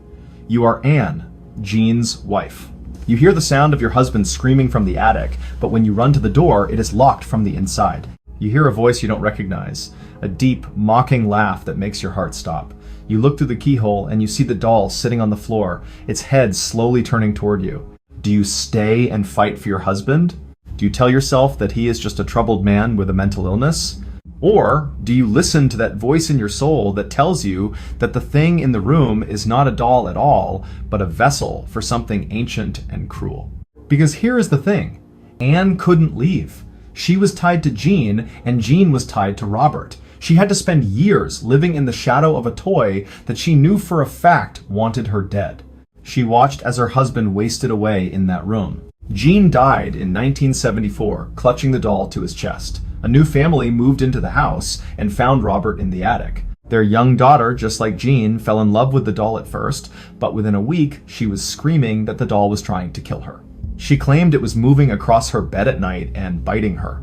The family was so terrified they donated the doll to the Fort East Martello Museum, hoping to be rid of the curse forever. The bizarre reveal came after the doll was put behind glass. The museum staff began to notice that the electronics in the room would malfunction whenever the doll was moved. Cameras would stop working, and lights would flicker and die. But the most chilling discovery was the letters. Thousands of letters started arriving at the museum from all over the world. They were all written to Robert, begging for his forgiveness and asking him to lift the curses he had placed on them. People who visited the museum had taken photos of Robert without asking his permission first. Within days, these people reported being in car accidents, losing their jobs, or experiencing sudden, violent illnesses. They realized that the doll's power wasn't tied to the house, it was tied to the doll itself. To this day, the walls of Robert's display case are covered in these letters of apology. Robert sits there, unblinking, waiting for the next person to disrespect him. Robert the doll proved that an object can hold on to a malice that survives long after its owner is gone, a silent witness to a life destroyed by obsession. But as Robert sits in his tropical prison in Key West, half a country away in the city of Philadelphia, there is a place where the walls themselves have absorbed the suffering of thousands. It is a massive, crumbling fortress where the silence of the cells is broken by the echoes of those who were never meant to leave. Story 9. Eastern State Penitentiary. In 1829, a 25-year-old man named Charles Williams was exactly where the most brilliant minds in America thought he should be.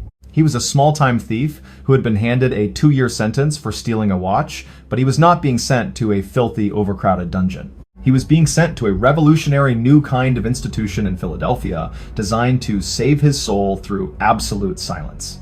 He was a young man with a life ahead of him. But instead of finding God in the quiet of his cell, Charles would spend the next 730 days in a stone box, never seeing a human face or hearing a human voice, until the silence itself began to scream back at him. The mystery is not just why he emerged as a broken shell of a man, but why the very walls of that prison continued to echo with the cries of thousands who were driven into a madness so deep they never truly left their cells behind. The air inside the walls of Eastern State Penitentiary does not feel like the air of a normal building. It feels thick and stagnant, as if the breath of every man who ever suffered there has been trapped for 200 years. When you stand in the center of the hub where the 7 cell blocks radiate outward, you feel a heavy, crushing weight on your chest. You smell the scent of wet lime, cold iron, and ancient stone that has never been touched by the sun. When you walk down cell block 4, the sound of your own footsteps is swallowed by the silence. It is not a peaceful quiet, but a predatory one. You hear a constant, rhythmic dripping of water from a pipe that does not exist. A sound that seems to sync with the beating of your own heart. The texture of the walls is rough and crumbling, shedding a fine white dust that coats your skin and lungs. You feel a sudden, icy draft that makes your hair stand on end. Charles Williams was a man who lived in the bustling, noisy world of early 19th century Philadelphia. He was a laborer who was used to the sound of horse hooves on cobblestones, the shouting of merchants, and the constant hum of conversation in the taverns. He was a social creature who found meaning in the people around him. He was not a violent man. He was just someone who made a poor choice on a desperate night when he was hungry and alone. He was a person who valued his freedom and his ability to see the sky.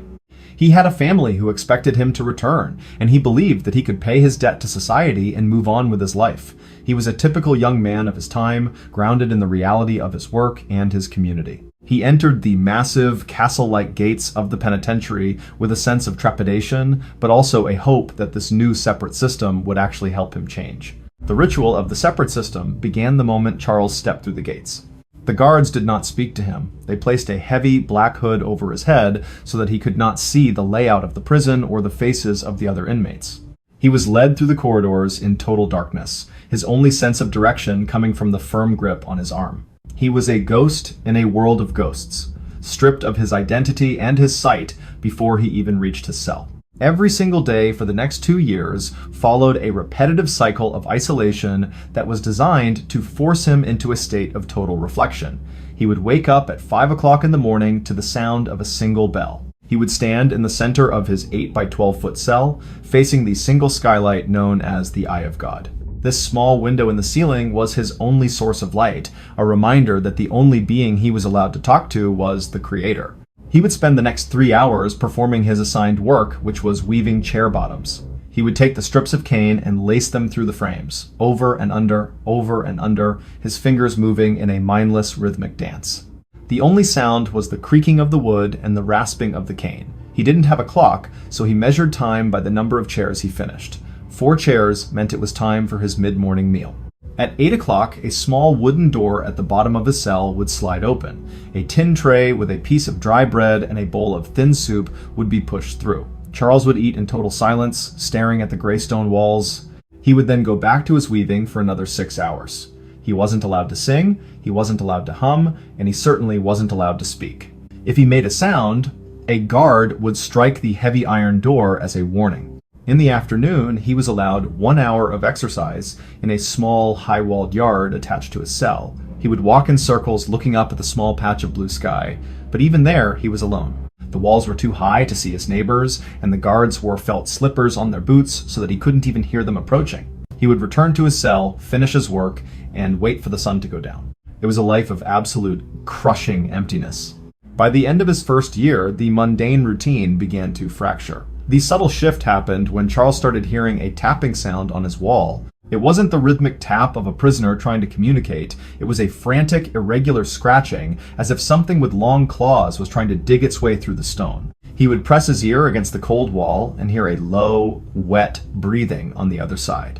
He knew there was no one in the cell next to him. He began to see things in the periphery of his vision. A dark, oily shadow would pool in the corner of his cell, even when the eye of God was shining directly on it. He would turn his head, and the shadow would vanish, leaving only the smell of rotting meat behind.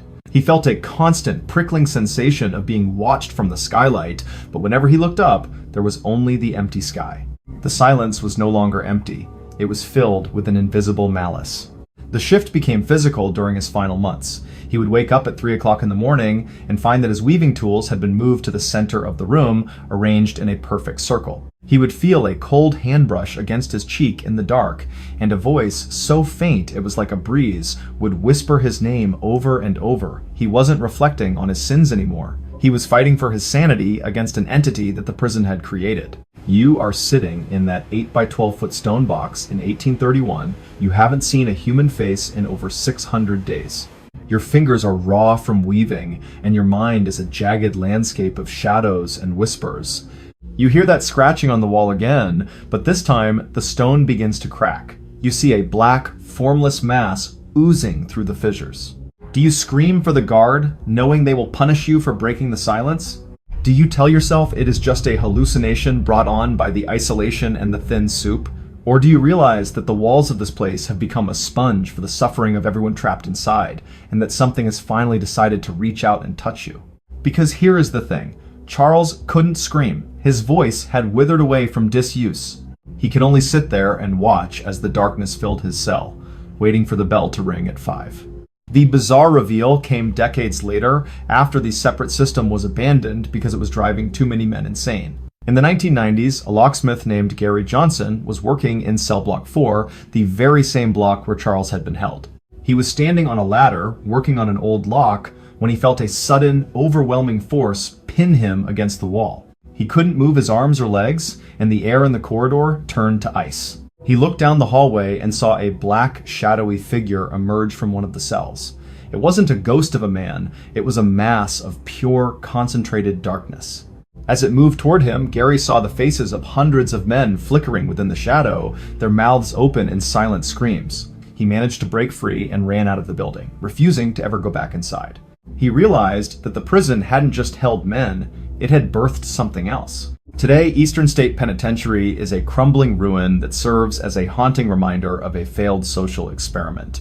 It is widely considered one of the most haunted places in the world. Visitors and staff report being touched, pushed, and hearing the sound of thousands of invisible feet marching through the corridors. The cells are empty, but the energy of the isolation remains, a cold, heavy blanket that smothers anyone who stays too long in the shadows.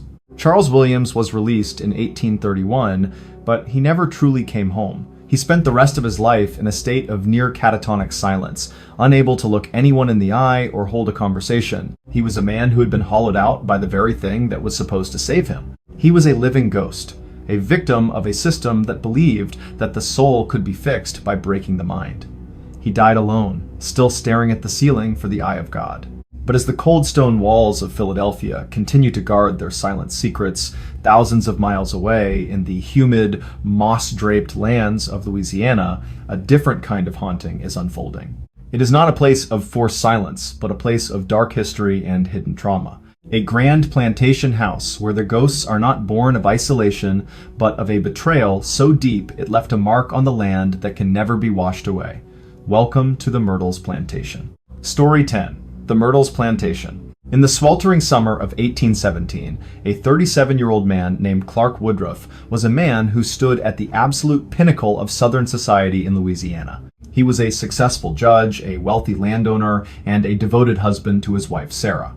He was exactly where a man of his ambition wanted to be, residing in a magnificent antebellum mansion surrounded by hundreds of acres of fertile land. He was a person of immense power and respect. But instead of building a dynasty that would last for centuries, Clark would watch his entire family wither away in a series of horrific, unexplained tragedies that left his grand home a hollow shell of grief. The mystery is not just how so many people could die in one house, but why a single act of desperation from a servant would leave a stain on the land that refuses to be washed away, manifesting in a mirror that supposedly holds the souls of the dead. The air on the porch of the Myrtles Plantation does not feel like the fresh breeze of the countryside. It feels thick, heavy, and wet, as if the humidity itself is a physical weight pushing against your chest. You smell the sweet, cloying scent of blooming oleander, mixed with the earthy rot of Spanish moss hanging from the ancient oak trees. It is a fragrance that is both beautiful and deeply unsettling, a perfume that hides something much darker beneath its surface. When you walk across the wide wooden floorboards, you hear a sound that isn't the wind, but a faint, rhythmic humming that seems to come from the walls themselves. It is the sound of a woman's voice, low and melodic, singing a lullaby that no one has heard in 200 years. The texture of the air inside the house is stagnant, smelling of old wax and cold tea. You feel a sudden, sharp drop in temperature that makes the hair on your arms stand straight up. Judge Clark Woodruff was a man of law, order, and absolute control. At 37, he was known for his sharp mind and his no-nonsense approach to both his courtroom and his household. He was a sturdy man who took great pride in the reputation of his family and the elegance of his estate. He loved his wife Sarah and their 2 young daughters more than life itself, providing them with every luxury the 19th century could offer in the Deep South. He was a person who believed that everything had its proper place and every person had their proper role. He lived in a world of strict social hierarchies and predictable outcomes. To the people of Street Francisville, the Woodruffs were the gold standard of success. They were a family grounded in the tangible reality of wealth and influence, seemingly untouchable by the hardships of the common man. They were a happy, healthy unit, living in a palace of white wood. The ritual of life at the Myrtles followed a meticulous, repetitive cycle of luxury and service that occupied every hour of the day. Every single morning at 6 o'clock, the house staff would begin the long process of preparing the mansion for the judge's arrival downstairs. It started with the silver. A young girl would spend 2 hours in the dining room using a soft cloth and a tin of polish to rub every fork, spoon, and tray until they gleamed like mirrors. She would move in small circular motions over and under, the smell of the metallic polish filling the room. After the silver was finished, she would move to the grand mahogany dining table. She would use a mixture of beeswax and lemon oil, buffing the wood until she could see the reflection of the crystal chandelier in the surface. It was a slow, silent labor that required absolute focus. One scratch on the wood could mean a severe punishment. In the kitchen, a woman named Chloe would begin the preparation for the evening meal. She was the judge's favorite servant, trusted with the most delicate tasks. She would spend hours grinding spices in a stone mortar, the rhythmic thud-thud-thud of the pestle echoing through the back of the house. She would sift flour through a fine silkscreen, ensuring there were no lumps, before mixing it with fresh butter and sugar to create the family's favorite cakes. She took immense pride in her work, knowing that her position in the house was safer than most. She would spend the afternoons setting the table for dinner, placing each linen napkin exactly 1 inch from the edge of the plate. She would check the height of the candles in the silver candelabras, ensuring they were all level. It was a peaceful, mindless routine that provided the family with a sense of perfect stability in an unpredictable world of heat and disease. But by the summer of 1823, the mundane rhythm of the house began to shift in a way that would lead to total ruin. The subtle shift happened when Chloe was caught eavesdropping on one of the judge's private business conversations. Clark Woodruff was a man who valued secrecy above all else, and when he found Chloe with her ear pressed to the door, his rage was cold and immediate. He didn't just scold her, he ordered that her left ear be cut off. From that day on, Chloe wore a bright green turban to hide the jagged scar and the missing piece of her head. She was no longer the favored servant. She was a marked woman who lived in constant fear of being sent to work in the grueling heat of the fields. The atmosphere in the kitchen changed. The rhythmic sound of the mortar and pestle became frantic, and the sweet smell of the cakes was replaced by a sharp, bitter odor that no one could quite identify. Chloe became obsessed with winning back the judge's favor. She came up with a desperate, twisted plan. She decided that if she could make the family just sick enough that they needed her to nurse them back to health, the judge would see how indispensable she truly was. She went out to the edge of the woods and gathered the leaves of the oleander bushes, the same beautiful plants that smelled so sweet on the porch. She knew the leaves were a potent, deadly poison. She brought the leaves back to the kitchen and boiled them down into a thick, clear liquid. She waited until the judge was away on business and then prepared a special birthday cake for Sarah and the children. She carefully folded the poison into the batter, her hands shaking as she smoothed the frosting over the top.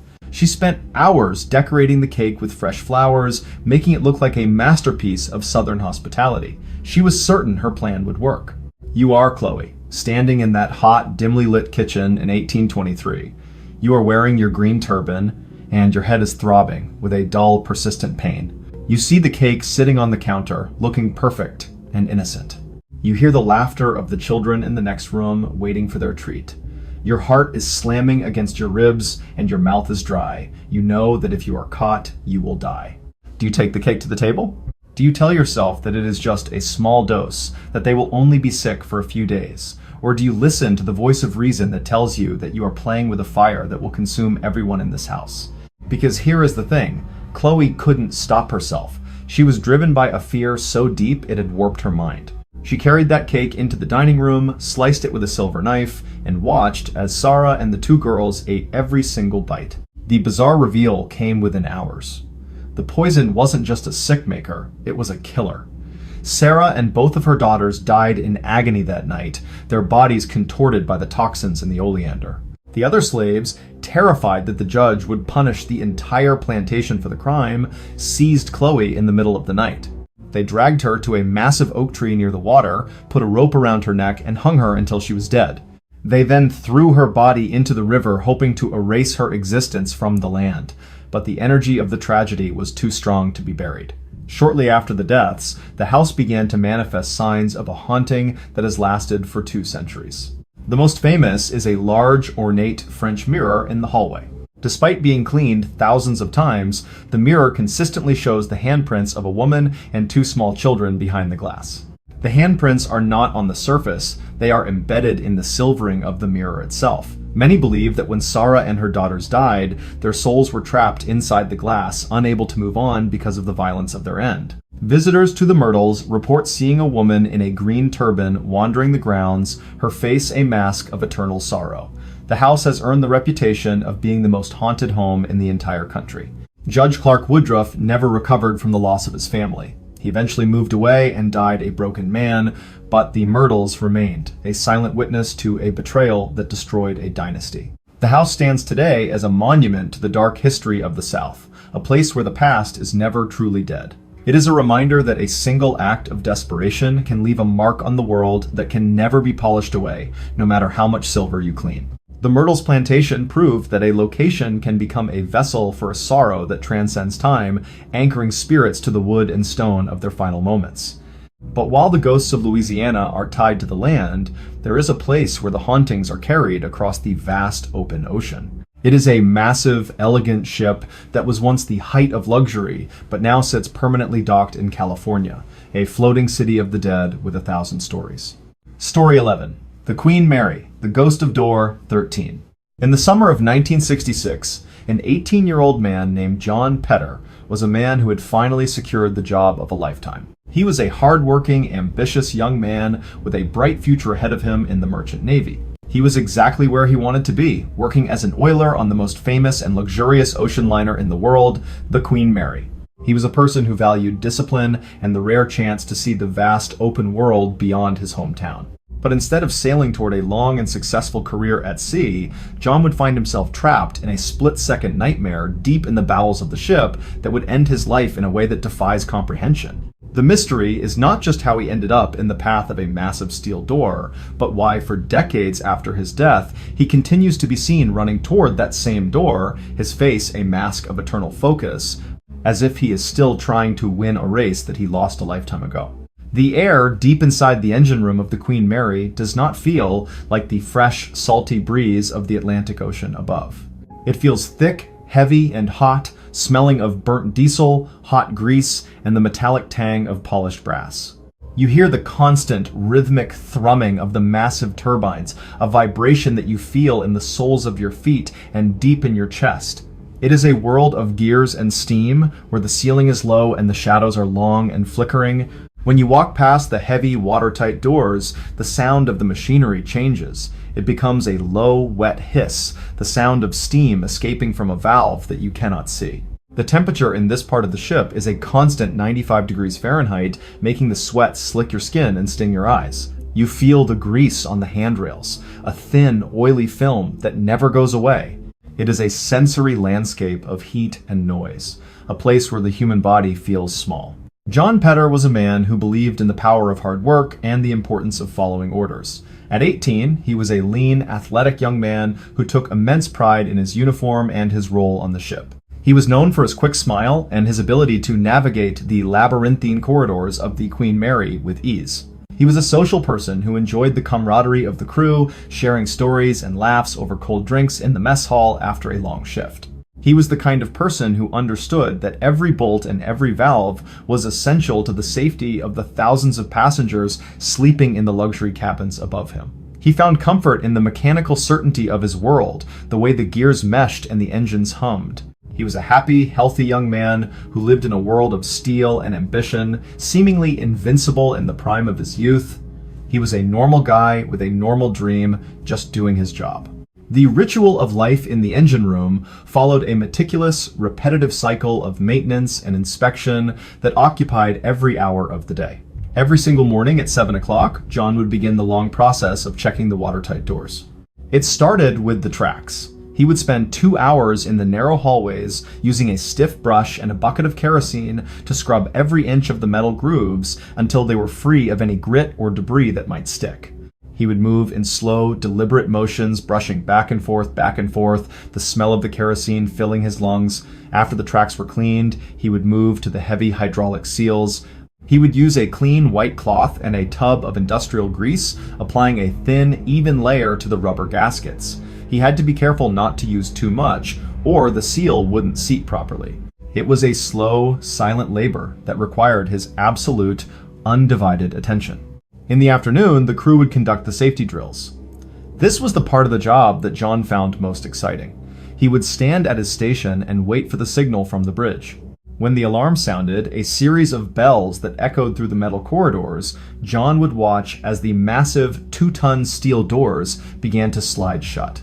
His job was to ensure that nothing was blocking the path of the doors, which closed with enough force to crush anything. He took immense pride in his speed and efficiency during these drills. He would move from door to door, checking the clearance and giving a thumbs up to the lead engineer. He would spend the evening hours recording the times in a heavy leather-bound logbook, ensuring that every door met the safety standards of the Cunard line. It was a peaceful, mindless routine that provided the crew with a sense of perfect security in the middle of the dark and unpredictable ocean. But on the night of July 10th, the mundane rhythm of the drill began to shift in a way that would lead to a tragedy no one could have predicted. The subtle shift happened when the crew decided to test the doors one last time before a major crossing. John was in high spirits, joking with his fellow oilers as he moved into position. He was standing near door 13, a particularly massive slab of steel that led to the boiler room. The air felt unusually stagnant. John, being a young and energetic man, had developed a habit of trying to sprint through the doors at the very last second before they closed. It was a dangerous, childish game that he played to relieve the boredom of the long shifts. His friends had warned him to stop, but John just laughed and said he was too fast to get caught. The atmosphere in the engine room changed. The rhythmic sound of the turbines seemed to accelerate, and a cold draft began to blow. The alarm for the drill began to ring, a sharp, metallic clang clang clang that cut through the noise of the engines. The operator on the bridge pulled the lever, and door 13 began its slow, inevitable slide toward the frame. John looked at the closing gap, his eyes bright with excitement. He felt a sudden, inexplicable surge of adrenaline, as if something were pushing him to take the risk. He didn't hesitate. He took a deep breath and started to run toward the steel. He moved with the grace of an athlete, his boots thudding on the metal floor. He was only a few feet away when he realized that the door was moving faster than usual. It wasn't a slow glide, it was a sudden, violent lunge. John's smile vanished, replaced by a look of sudden, cold realization. He tried to slide through the remaining space, his body tensing for the impact. He was halfway through when the heavy steel door hit his hip with the force of a falling building. You are standing in that hot, cramped hallway in 1966. You are one of the other Oilers, and you are watching your friend John try to beat the door. You see his face, and you see the moment he realizes he isn't going to make it. You hear a sound that isn't a mechanical noise, but the sickening crunch of bone and the hiss of trapped air. You see the massive doorstop pinned against a body that shouldn't be there. Do you run to the manual override? Do you tell yourself that he is just a lucky guy who got a bruise, that he'll be fine once the door opens? Or do you listen to the absolute silence that has fallen over the engine room and realize that the life you knew is over? Because here's the thing. The crew couldn't open the door in time. They had to wait for the hydraulic pressure to bleed off, a process that took several agonizing minutes. When the door finally slid back, John Petter was already gone. The bizarre reveal came decades later after the Queen Mary was retired and became a hotel in Long Beach.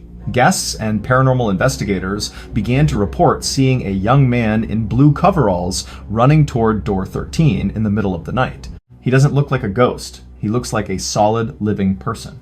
He is seen checking his watch, taking a deep breath, and then sprinting toward the door, only to vanish into thin air the moment he reaches the frame. Even more disturbing, visitors often report feeling a sudden, icy hand grab their shoulder as they walk past the door. They turn around and no one is there, but the smell of diesel and old grease is overwhelming. In the boiler room, people have captured audio recordings of a young, frantic voice asking if the door is open. The energy of John's final, reckless moment seems to have been absorbed by the steel itself, replaying the tragedy over and over again for eternity.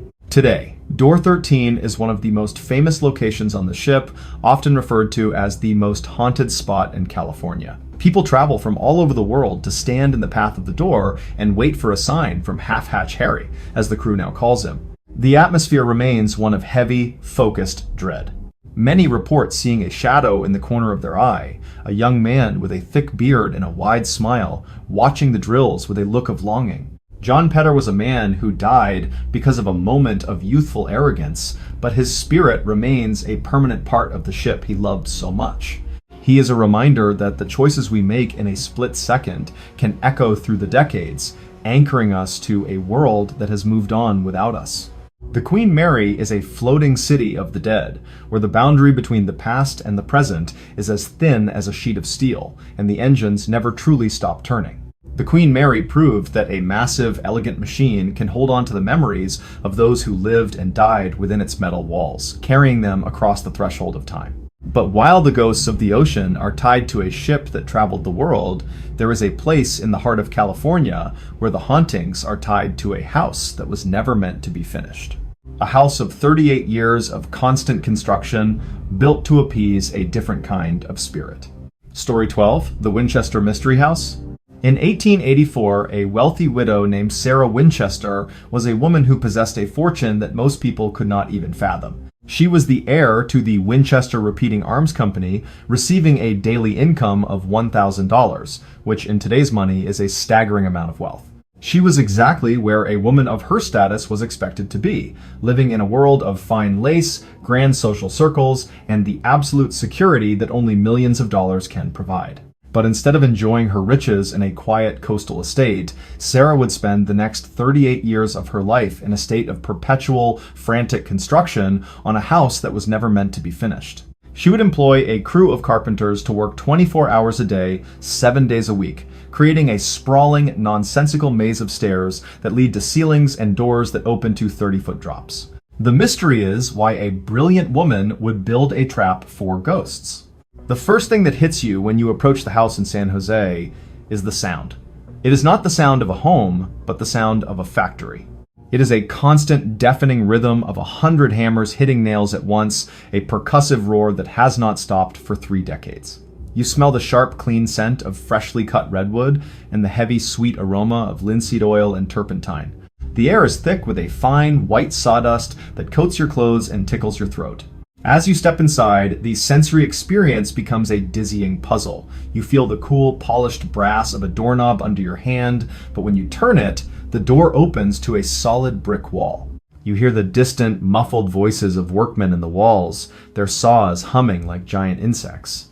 The floorboards under your feet are a complex mosaic of expensive hardwoods, but they tilt at strange angles, making you feel like the entire house is slowly sliding into the earth.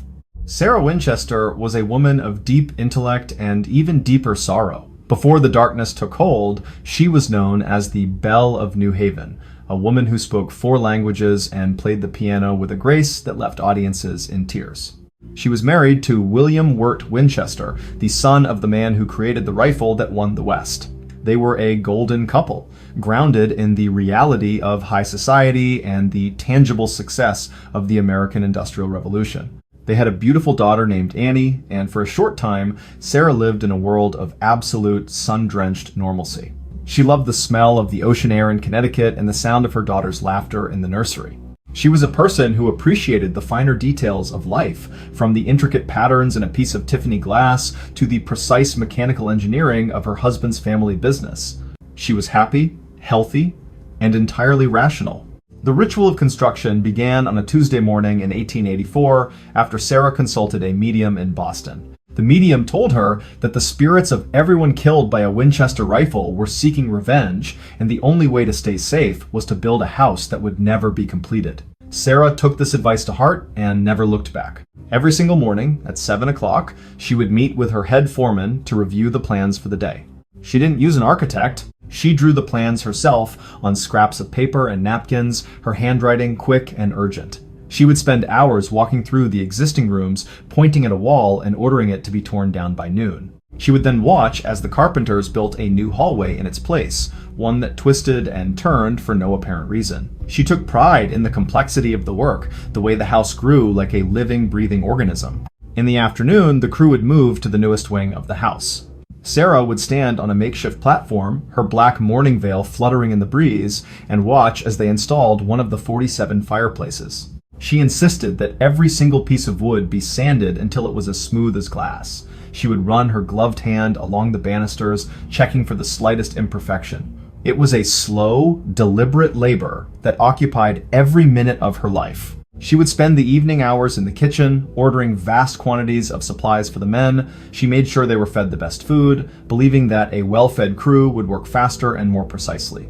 She would sit at a small table, the sound of the hammers continuing outside, and record the expenses in a massive leather-bound ledger. She paid for everything in gold, a shimmering pile of coins that sat on the table like a small mountain of sun. Every night at exactly midnight, Sarah performed her most secret routine. She would walk to the center of the house to a room called the Blue Room, which was her private seance chamber. She would lock the door from the inside and sit at a table with a pen and a pad of paper. She would spend the next 2 hours in total silence, waiting for the spirits to give her the blueprints for the next day's work. She believed she was receiving instructions from the dead. But by the early 1900s, the mundane routine of building began to shift into something far more erratic and disturbing. The subtle shift happened when Sarah started incorporating the number 13 into every single aspect of the design. She ordered 13 bathrooms to be built, each with 13 windows. She had a custom-made chandelier installed that featured 13 glass globes. Even the drainage covers in the sinks had to have exactly 13 holes. She began to build features that defied all architectural logic. She ordered a staircase that featured 7 turns and 44 steps, but only rose 9 feet, leading directly into the ceiling. She built a door on the 2nd floor that opened to nothing but a sheer drop to the kitchen garden below. The house was becoming a maze, a physical manifestation of a mind that was trying to hide from something that couldn't be seen. The atmosphere was thick with a quiet dread. The workmen began to whisper that the house was alive. They reported seeing shadows that didn't belong to anyone, moving through the hallways that were closed off to the public. They would hear the sound of a woman crying in a room that had been sealed with bricks years ago. Sarah became a recluse, rarely leaving her private quarters except to give orders. She was a prisoner of her own creation, a woman who had built a fortress of wood to escape a debt of blood. You are standing in that house at 3 o'clock in the morning in 1906. You are Sarah Winchester, and you are lying in your bed in the master suite. Suddenly, the earth begins to shake. It is the Great San Francisco earthquake, and your massive, unfinished mansion is being torn apart. The sound of the wood splintering is like 1,000 rifles firing at once. You are trapped in your room because the shifting of the foundation has jammed the door shut.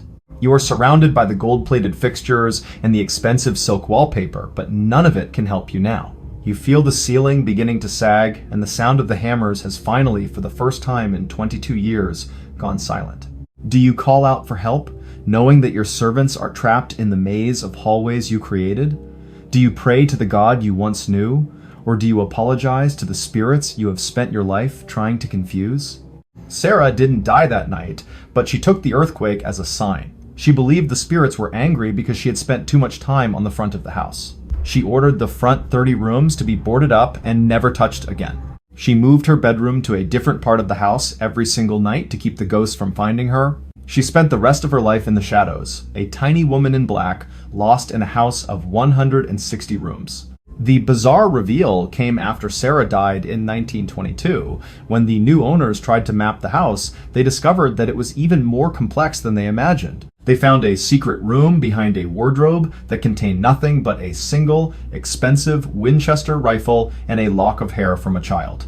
They realized that Sarah hadn't just been building a maze to trap ghosts. She had been building a monument to the very thing that had destroyed her family. Today, the Winchester Mystery House is a world-famous landmark, a haunting testament to the power of guilt and the lengths to which a human mind will go to seek penance. Visitors often get lost in the hallways, reporting the same feelings of being watched and hearing the distant sound of hammers. It remains a place of profound architectural madness, a house that was built for the dead by a woman who forgot how to live among the people of the sun. Sarah Winchester spent her fortune trying to outrun the shadows of the past, creating a labyrinth of wood and glass in the California hills. But as the hammers finally grew silent in San Jose, thousands of miles away across the Atlantic, there is a place where the shadows are even older and the history is written in blood and stone. It is a massive fortress sitting atop a volcanic rock, a place where the screams of the past are woven into the very wind. Story 13. Edinburgh Castle, The Lost Piper. In the late 1800s, a young boy whose name has been lost to history was a dedicated member of the Royal Scots. He was a talented bagpiper, a young man with his whole life ahead of him and a deep sense of duty to his regiment. He was exactly where a brave young soldier should be, standing on the ancient ramparts of the most famous fortress in Scotland, overlooking the city of Edinburgh.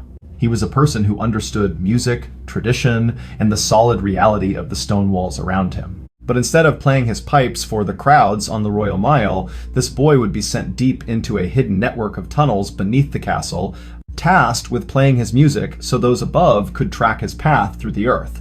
He would walk into the darkness, the sound of his pipes echoing through the stone, until the music suddenly stopped in the middle of a note. The mystery is not just where he went, but why the sound of those pipes continues to rise from the ground today. The air deep beneath the Royal Mile does not feel like the crisp, salty wind of the North Sea. It feels ancient, heavy, and incredibly damp, smelling of wet limestone, soot from old torches, and the faint metallic scent of iron that has been rusted for centuries. When you step into the darkness, the silence is so absolute that the only thing you can hear is the rhythmic drip, drip, drip of water falling from the jagged ceiling into the black puddles that line the narrow floor. When you move further into the tunnel, the texture of the walls changes from smooth, carved rock to a rough, slimy surface covered in centuries of black mold. You feel the cold moisture seeping through your thick wool coat, chilling your skin until your bones ache. The air carries a thick, suffocating quality that makes every breath feel like a struggle. You hear a low, distant groan of the earth shifting above you, a reminder that thousands of tons of rock are hanging over your head. Jamie was a 16-year-old boy who had been raised on the stories of the great Scottish clans and the battles fought on the very ground where he stood. At 16, he was a lean, strong lad with a pair of lungs that could power a set of bagpipes for hours without tiring. He was known for his steady hand and his unwavering courage, someone his commanders trusted to follow orders without question. He was a social boy who loved the music, the history, and the brotherhood of the army. He was the kind of person who understood that the castle was more than just a building. It was a symbol of his nation's soul. He found comfort in the predictable rhythm of his life, the way the morning mist rolled over the hills and the sound of the drums at sunset. He was a happy, healthy young man who lived in a world of tradition and stone, seemingly untouched by the darkness of the past. He was just a normal teenager, doing a job he took great pride in, unaware of the trap below.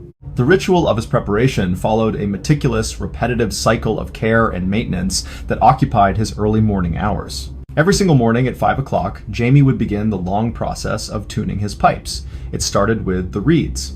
He would spend nearly an hour in the barracks, using a small, sharp knife to shave the edges of the cane until they were perfectly thin. He would blow gently on each reed, listening for a clear, sharp tone that met his high standards. He would move in slow, deliberate motions, testing the air pressure and checking the drone of the pipes again and again. After the reeds were set, he would move to the leather bag itself. He would use a mixture of beeswax and oil, rubbing the sealant into the seams of the hide until the leather was supple and airtight. He had to be careful not to miss a single stitch, or the pipes would lose their voice in the middle of a song. It was a slow, silent labor that required absolute focus. In the afternoon, the commanders would gather the men for the exploration mission. This was the part of the day that Jamie found most significant. He would stand at the entrance of the hidden trapdoor, his pipes tucked under his arm, and wait for the signal to descend. When the order was given, Jamie would strike the bag, and the air would fill with the loud, mournful sound of a traditional pibroch. His job was to walk the length of the tunnel while playing, acting as a beacon. He took immense pride in his role as the musical guide for the soldiers walking on the streets above. He would move through the narrow passages, his boots thudding on the stone floor in time with the music. He would spend hours navigating the dark, recording the path with his sound, ensuring that the secret tunnels were mapped for the defense of the castle. It was a peaceful, mindless routine that provided the city with a sense of security in an unpredictable world of war. He would finish his songs, climb back to the surface, and record the landmarks he had passed in a heavy, leather-bound logbook. He would then clean his pipes one last time before bed, ensuring that no moisture remained in the drones. He liked the order of it, the way the music connected the world below to the world above. He was a boy who felt safe in the stone, believing that as long as he kept playing, he could never be lost. It was a perfect, mundane life in a grand place. But on the morning of the mission to the Holyrood house, the mundane rhythm of the exploration began to shift in a way that would lead to a tragedy no one could have predicted. The subtle shift happened when Jamie entered a section of the tunnel that was significantly narrower than the others. The air felt unusually cold, and the sound of his pipes began to change. Instead of a clear, resonant tone, the music started to sound muffled and distorted, as if the stone were drinking it. Jamie, being a brave and disciplined boy, didn't stop playing. He pushed further into the darkness, his torch flickering in a draft that shouldn't have been there. He noticed that the walls were no longer covered in moss, but were dry and cracked, as if they hadn't seen a drop of moisture in 1,000 years. The atmosphere in the tunnel changed. The rhythmic sound of his own footsteps began to echo back to him with a slight delay, as if someone were walking just behind him. The shift became even more pronounced as he reached the halfway point to the palace. The soldiers above, who had been following the sound of his pipes with ease, suddenly noticed a change in the music. It wasn't a change in the melody, but a change in the energy. The pipes began to sound frantic, the notes overlapping in a way that defied the skill of the piper. The soldiers stopped on the cobblestones of the Royal Mile, leaning their ears toward the ground in total silence. They heard the pipes let out one final, long, agonizing drone that vibrated through the very foundations of the buildings. And then the music stopped. It didn't fade away. It was cut off in the middle of a phrase, as if a hand had been clamped over the pipes. The silence that followed was so heavy it felt like a physical weight on the men standing above. They waited for 5 minutes, then 10, then 20, but the only sound was the distant wind blowing through the city. You are standing in that dark, narrow tunnel in the 1800s. You are Jamie, and you have just realized that your torch has gone out. You are in total, absolute darkness, hundreds of feet beneath the surface. You reach out to touch the wall, but instead of cold stone, your hand brushes against something that feels like dry, brittle parchment. You hear a sound in the dark, a low, wet breathing that isn't your own. You realize that you have walked into a trap. Do you try to find your way back by feeling the walls, knowing that you have passed dozens of forks in the path? Do you shout for help, knowing that your voice will never reach the surface through the thick limestone? Or do you listen to the absolute silence of the earth and realize that you are the only living thing in a place that has been dead for centuries? Because here is the thing. Jamie didn't have time to choose. The soldiers above never heard another sound. The soldiers immediately rushed to the entrance of the tunnel, carrying lanterns and weapons. They spent the next 48 hours searching every inch of the passage, but they found something that made their blood turn to ice. The tunnel didn't just end. It had collapsed in a section that was perfectly intact only hours before. There were no signs of a struggle, no blood, and no footprints in the dust. Jamie and his bagpipes had simply vanished into the rock. The bizarre reveal came decades later, after the tunnel was officially sealed and forgotten. Residents living in the old buildings along the Royal Mile began to report a strange phenomenon. Late at night, when the city was quiet, they would hear the faint, muffled sound of bagpipes rising from the floorboards. It wasn't a ghost of a person, it was a ghost of a sound. The music was always the same pibroch that Jamie had been playing the day he disappeared in the dark.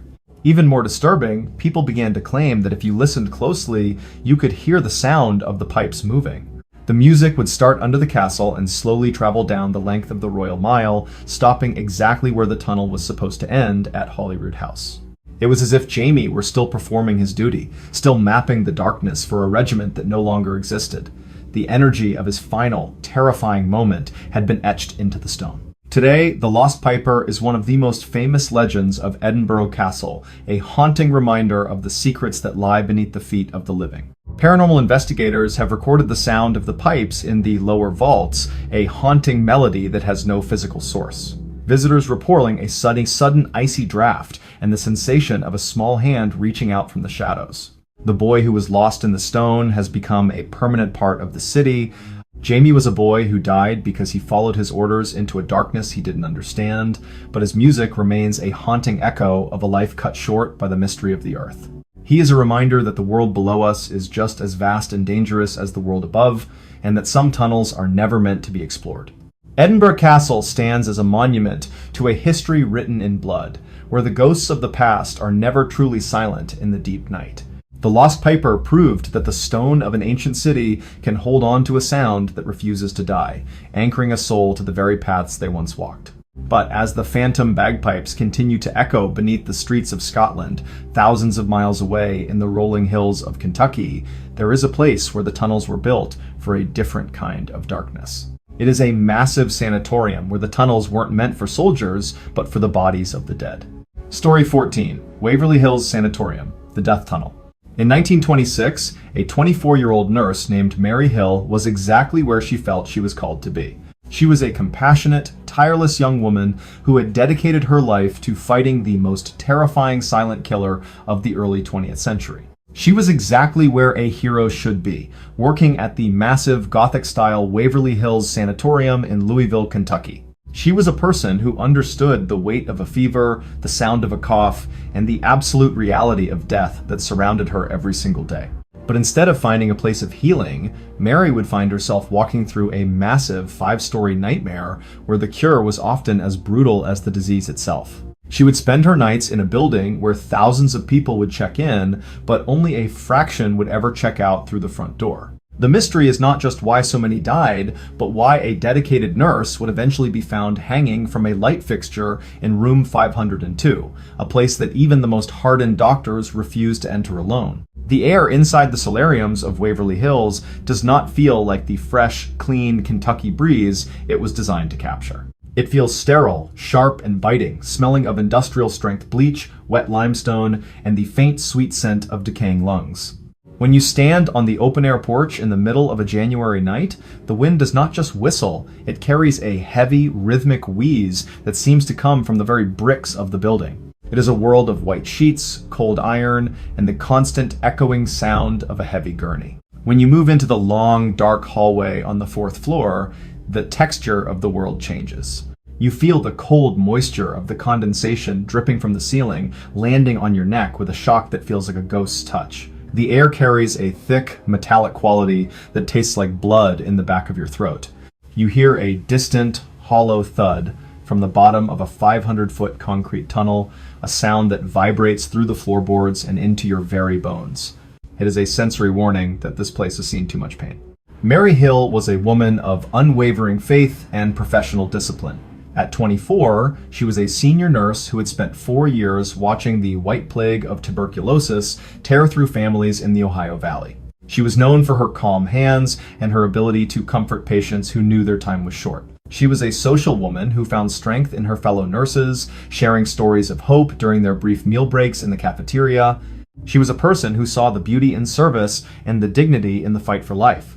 She was the kind of person who understood that Waverly Hills was a city unto itself, with its own post office, its own farm, and its own rules. She found comfort in the predictable rhythm of her shifts, the way the morning light hit the wooden floors, and the sound of the bell for medication. She was a happy, healthy young woman who lived in a world of medicine and duty, seemingly shielded by her white uniform from the despair that filled the wards. She was just a normal nurse doing a job that few others were brave enough to take on. The ritual of patient care followed a meticulous, repetitive cycle of observation and comfort that occupied her 12-hour shifts. Every single morning at 6 o'clock, Mary would begin the long process of airing out the patients. It started with the heavy wooden beds. She would spend 2 hours on the 4th floor unlocking the wheels of each bed and pushing them out onto the massive, screenless porches. She would do this regardless of the weather, even when the snow was blowing onto the blankets. The theory was that the fresh air was the only cure. She would move in slow, deliberate motions, tucking the heavy wool blankets around the patient's chins, her hands red and numb from the biting cold. After the beds were positioned, she would move to the temperature checks. She would use a glass thermometer, cleaning it with a cloth soaked in alcohol before placing it under each tongue. She had to wait exactly 3 minutes for each reading, a slow, silent labor that required her absolute focus.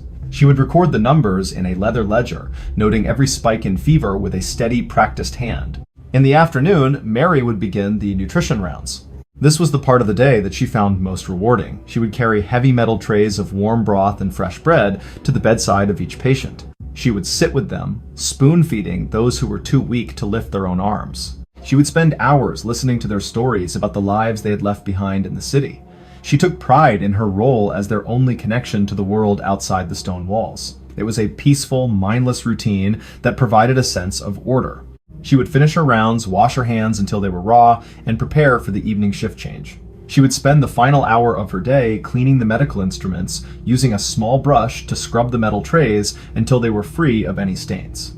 She liked the order of it, the way the sterile environment felt like a shield against the disease.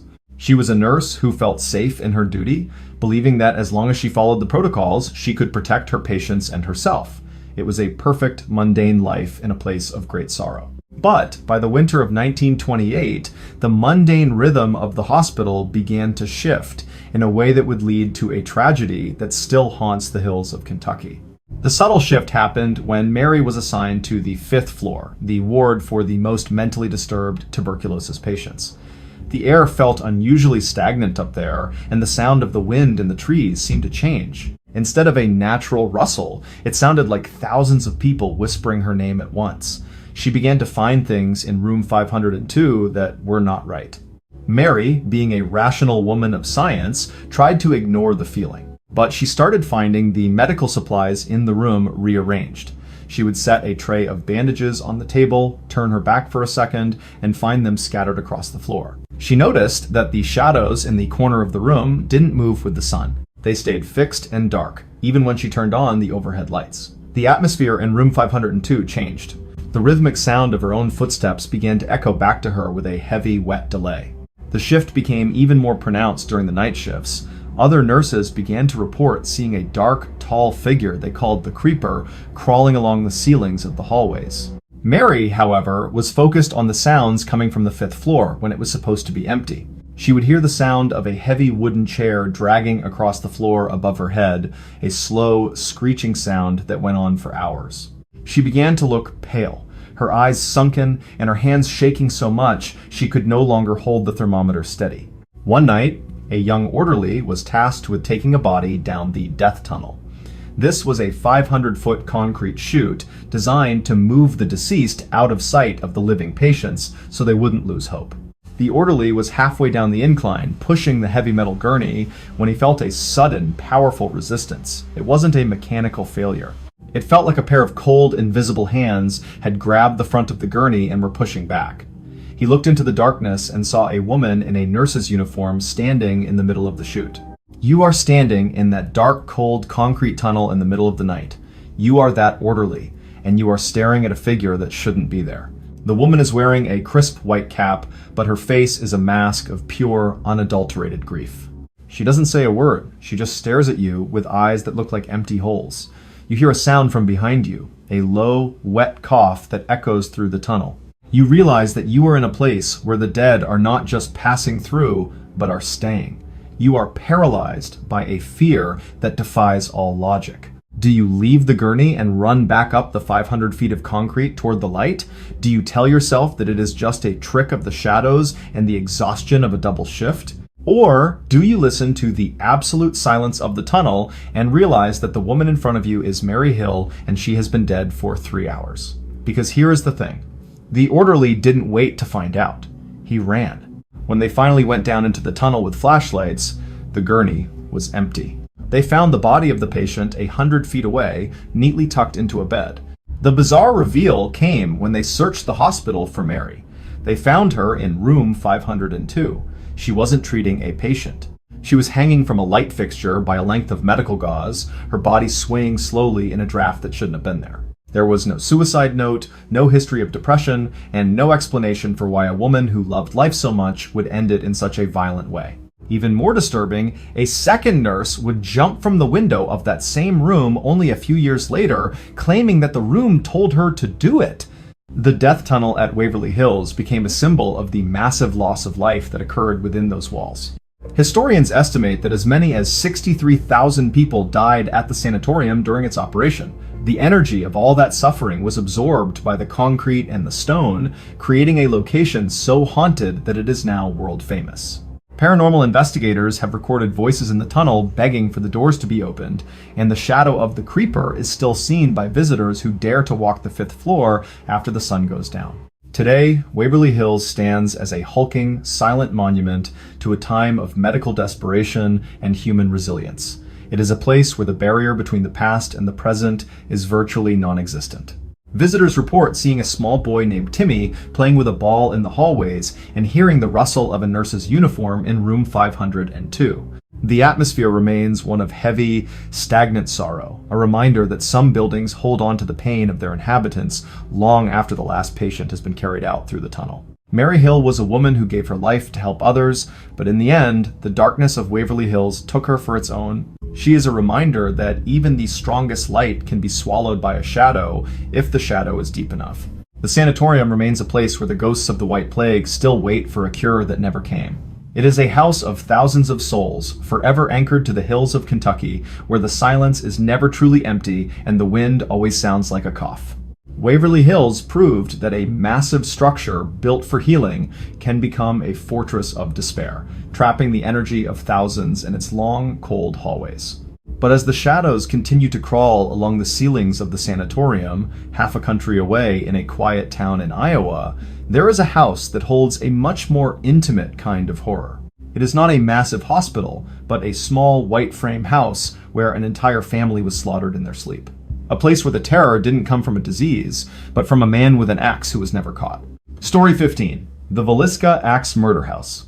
In June of 1912, a 43-year-old man named Josiah Moore was a man who had finally achieved everything a person could want in the small town of Villisca, Iowa. He was a wealthy businessman, a respected community leader, and a devoted father to 4 beautiful children. He was exactly where a successful man belonged, returning home from a peaceful church service on a warm Sunday evening. He was looking forward to a quiet night and a productive week ahead.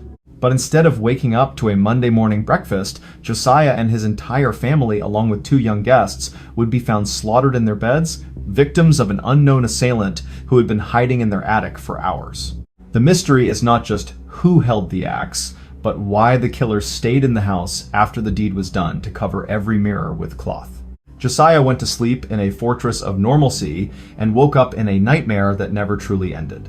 The air inside the white frame house on East 2nd Street did not feel like a summer night in the Midwest. It felt heavy, thick, and tasted like a mouthful of rusted iron pennies. When the sun began to rise on that Monday morning, the heat of June started to bake the rooms, and a low, buzzing sound began to fill the kitchen. It was the sound of thousands of flies gathered on the windows, their oily bodies frantic in the stagnant air.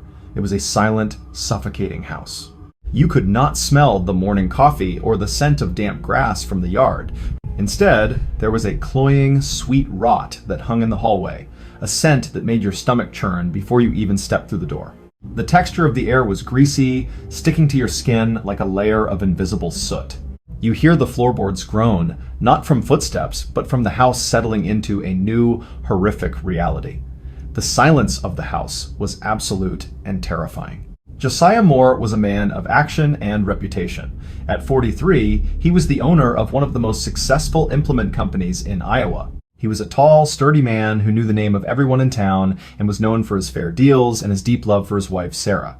They were the center of the social world in Villisca, a couple that people looked up to for guidance and stability. Josiah was a man who understood the value of a hard day of work in the sun. He spent his days managing inventory, shaking hands with farmers, and ensuring that his family had the best of everything. Sarah was a devoted mother who managed the household with a gentle but firm hand. Their children, Herman, Mary, Arthur, and Paul, were the joy of their lives. The Moores were a family grounded in the tangible reality of the American dream, living in a clean, well-maintained home that was the envy of the neighborhood. They were safe and very happy. The evening of June 9th followed a meticulously peaceful routine that anchored the family to their community. It started at the Presbyterian Church for the annual Children's Day program. Josiah sat in the front row, his chest swelling with pride as he watched his children perform their recitals. He wore his best Sunday suit, the fabric stiff and smelling of mothballs and lavender. He greeted his neighbors with a firm handshake, laughing and sharing small talk easily. After the service ended at 9:30, the Moores began the short walk home. They were joined by 2 friends of their daughter Mary, the Stillinger sisters, Lena and Ina, who had been invited to stay the night. The group walked slowly through the quiet streets, the children's laughter echoing against the wooden fences. Josiah held Sarah's hand, feeling the warmth of the summer night on his face. They were a picture of perfect, unshakable happiness in a small town. When they reached the house, Josiah performed his nightly ritual. He walked to the back door, checked the latch, and then moved to the front. He liked the mechanical click of the lock, the sound of safety. He walked through the kitchen, checking that the stove was out and the lamps were filled with oil. He spent 15 minutes in the living room, winding the grandfather clock, the rhythmic tick-tock filling the silence of the house.